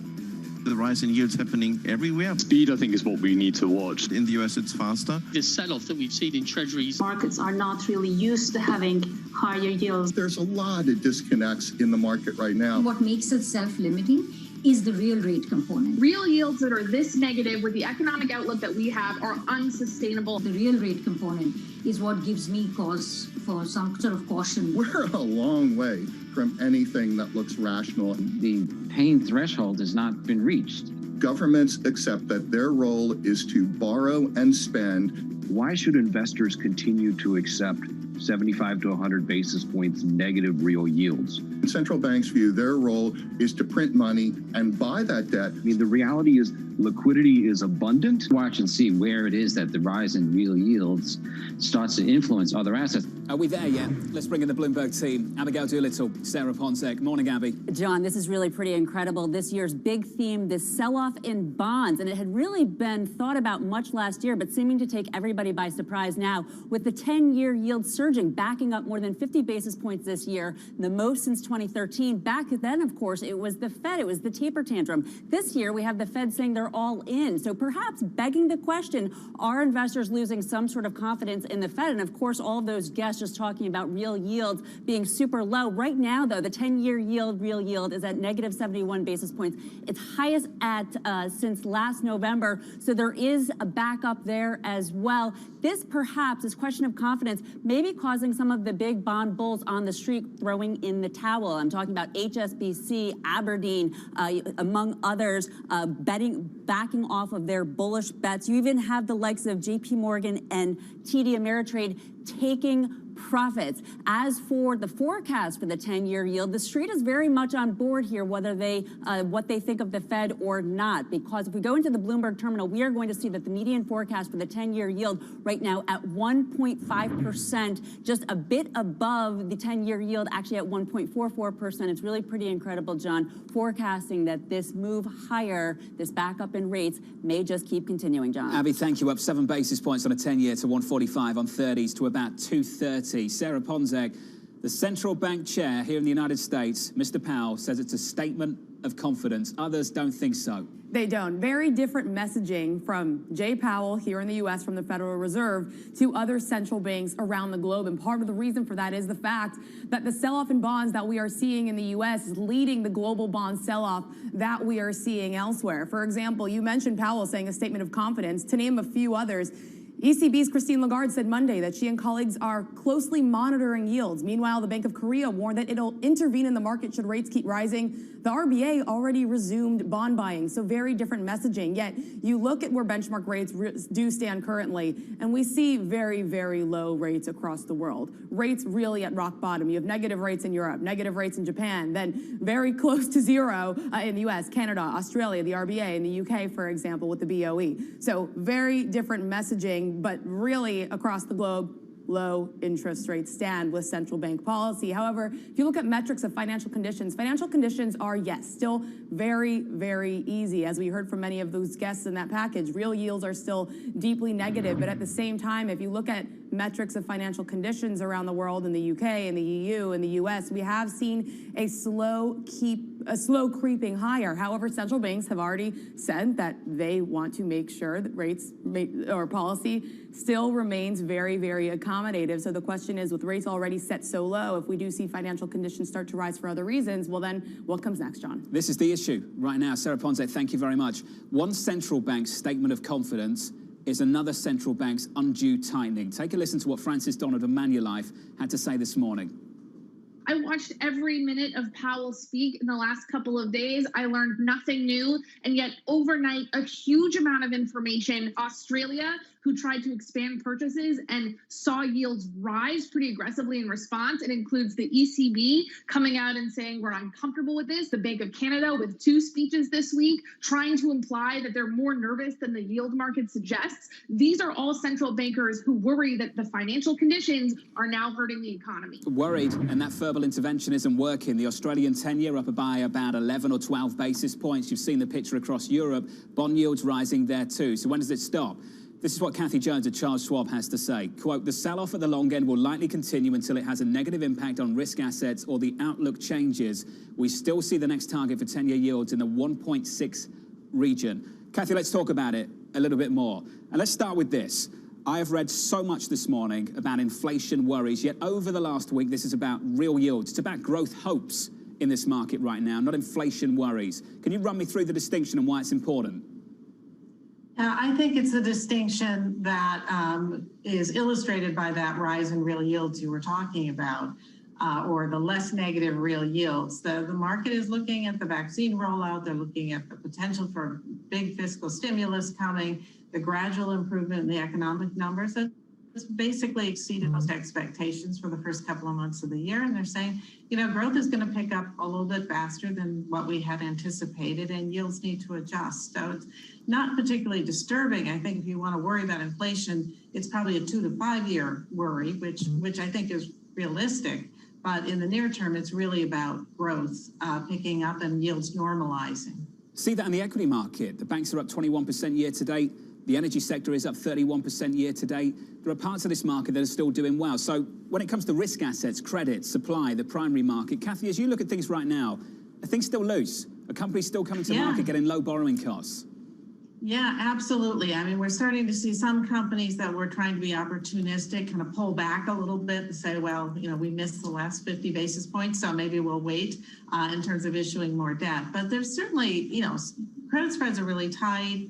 The market is wide open for borrowers. We still have easy access to capital. So far, this move in yields hasn't hurt the ability of companies to finance themselves. There are reasons, Kathy, then, for the Federal Reserve Chairman to be comfortable with what he sees. There are plenty of reasons, though, for other central bankers not to be. And I'm looking at Europe this morning. The ECB chief economist, Mr. Philip Lane, saying the following: we will purchase flexibly according to market conditions and with a view to preventing a tightening of financing conditions that is inconsistent with countering the downward impact of the pandemic on the projected path of inflation. So things are still loose in the United States and the chairman's comfortable. They are uncomfortable in Europe, Kathy. Can they do anything about it?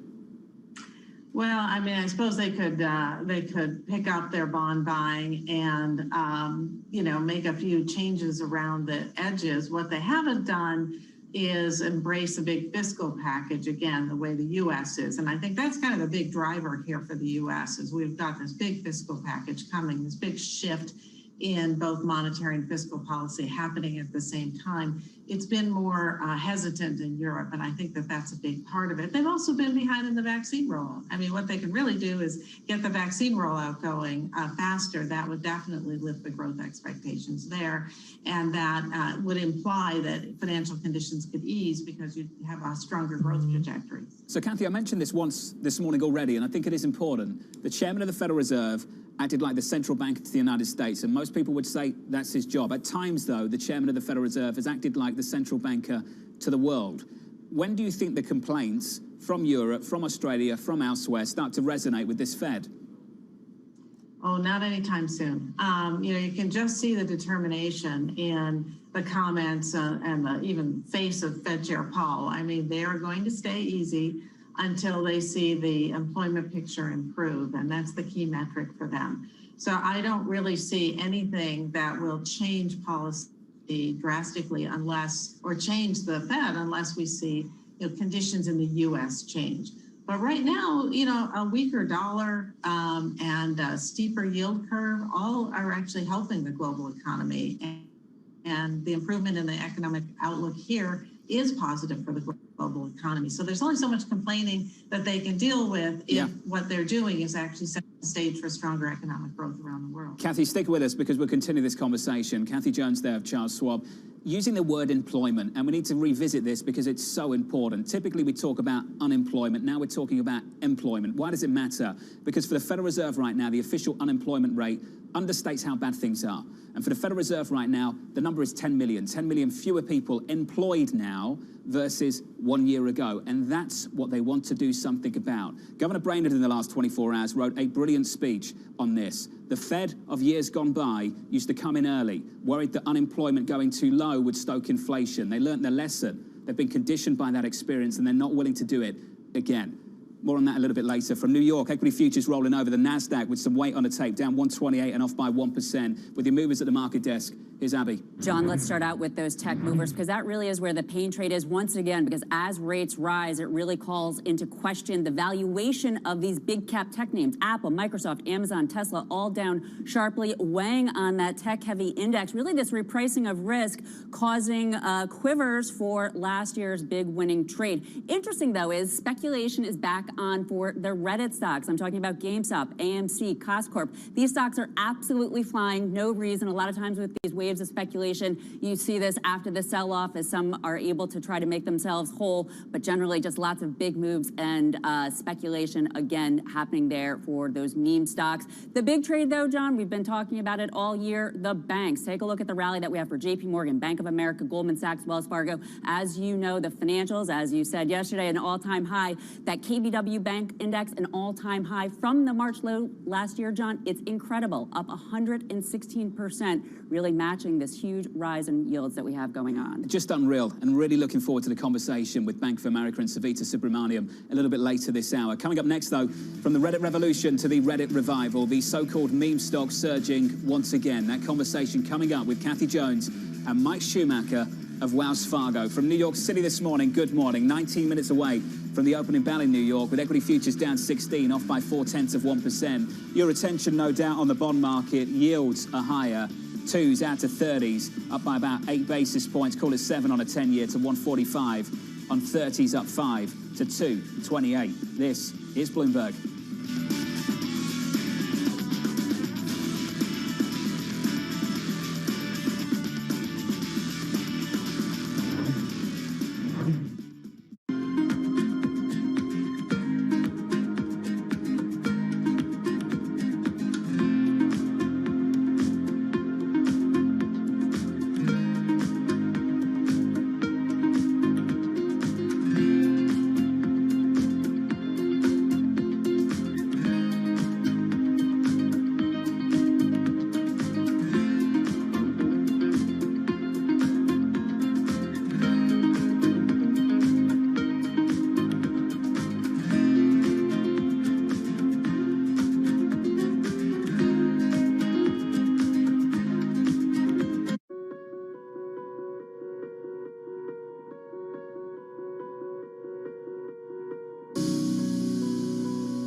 Trading revenues coming in better than expected. Everything cash, $1.4 trillion of cash. One of the most notable aspects of this report that was stellar. BSO Now is your online home for weekly Boston Symphony Orchestra and Boston Pops performances. See new concerts that go behind the scenes, plus acclaimed archival concerts. Visit bso.org/now, where the music plays on. BSO season sponsor, Bank of America.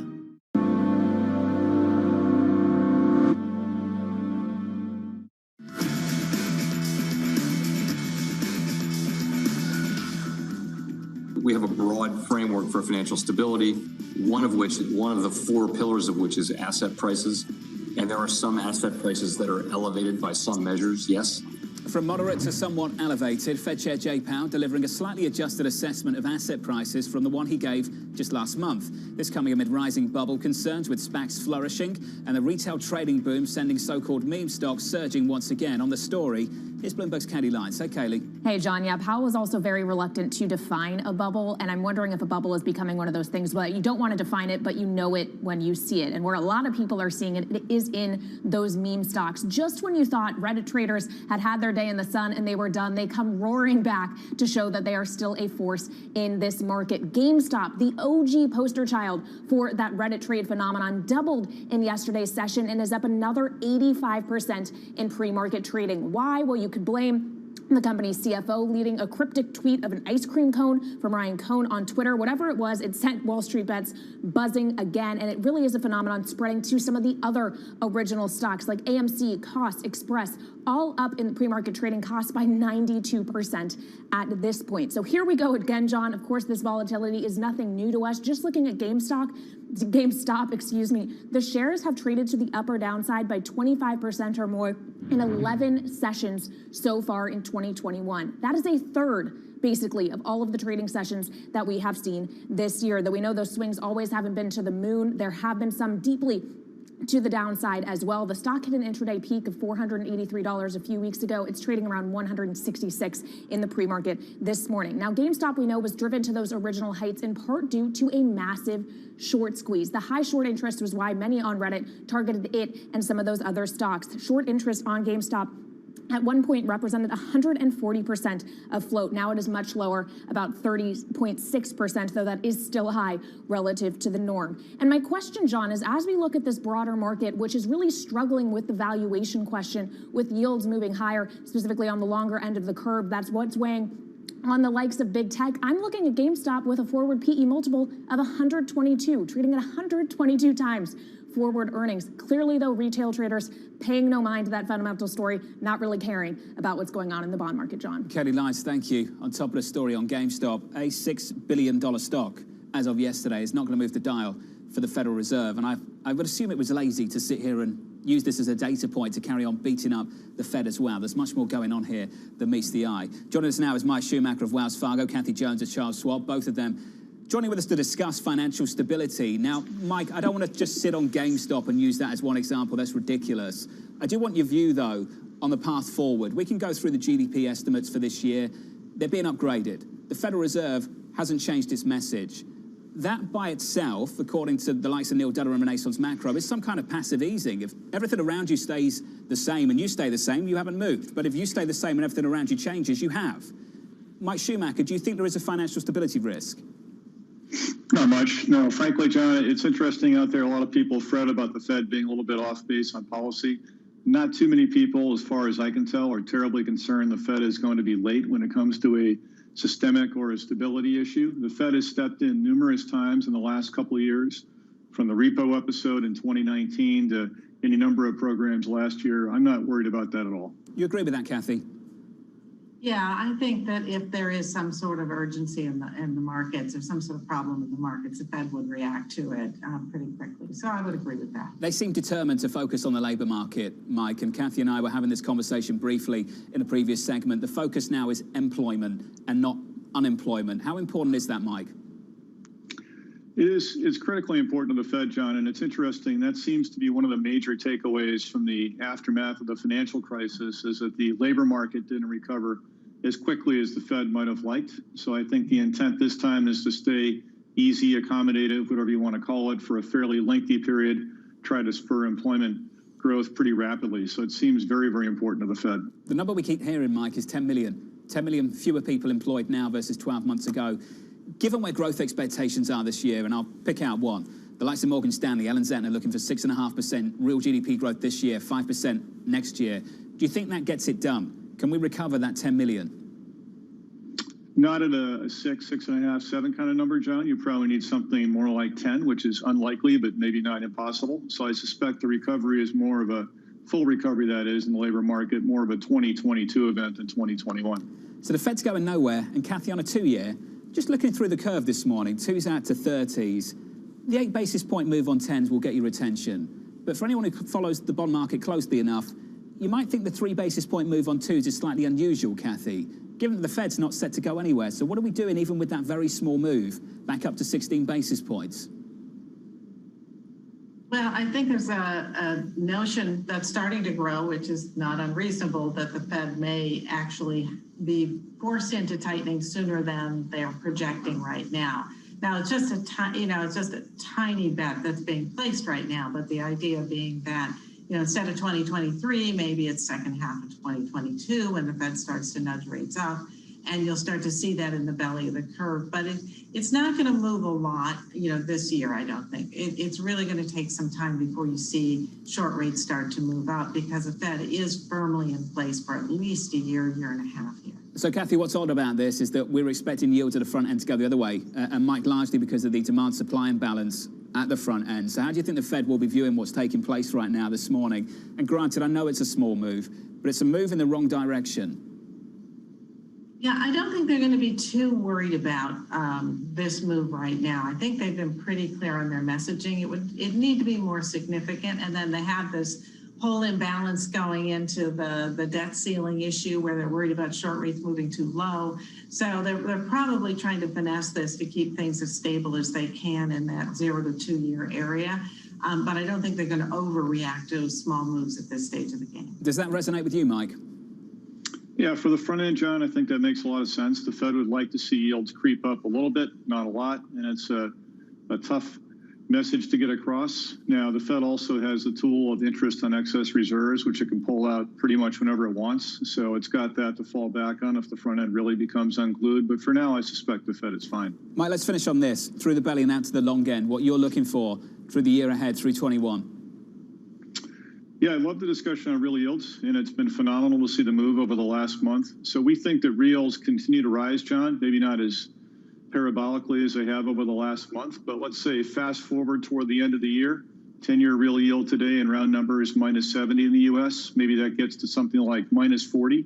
We think it does stay negative, though, because the U.S., from a policy standpoint, needs that to chip away at the debt issue.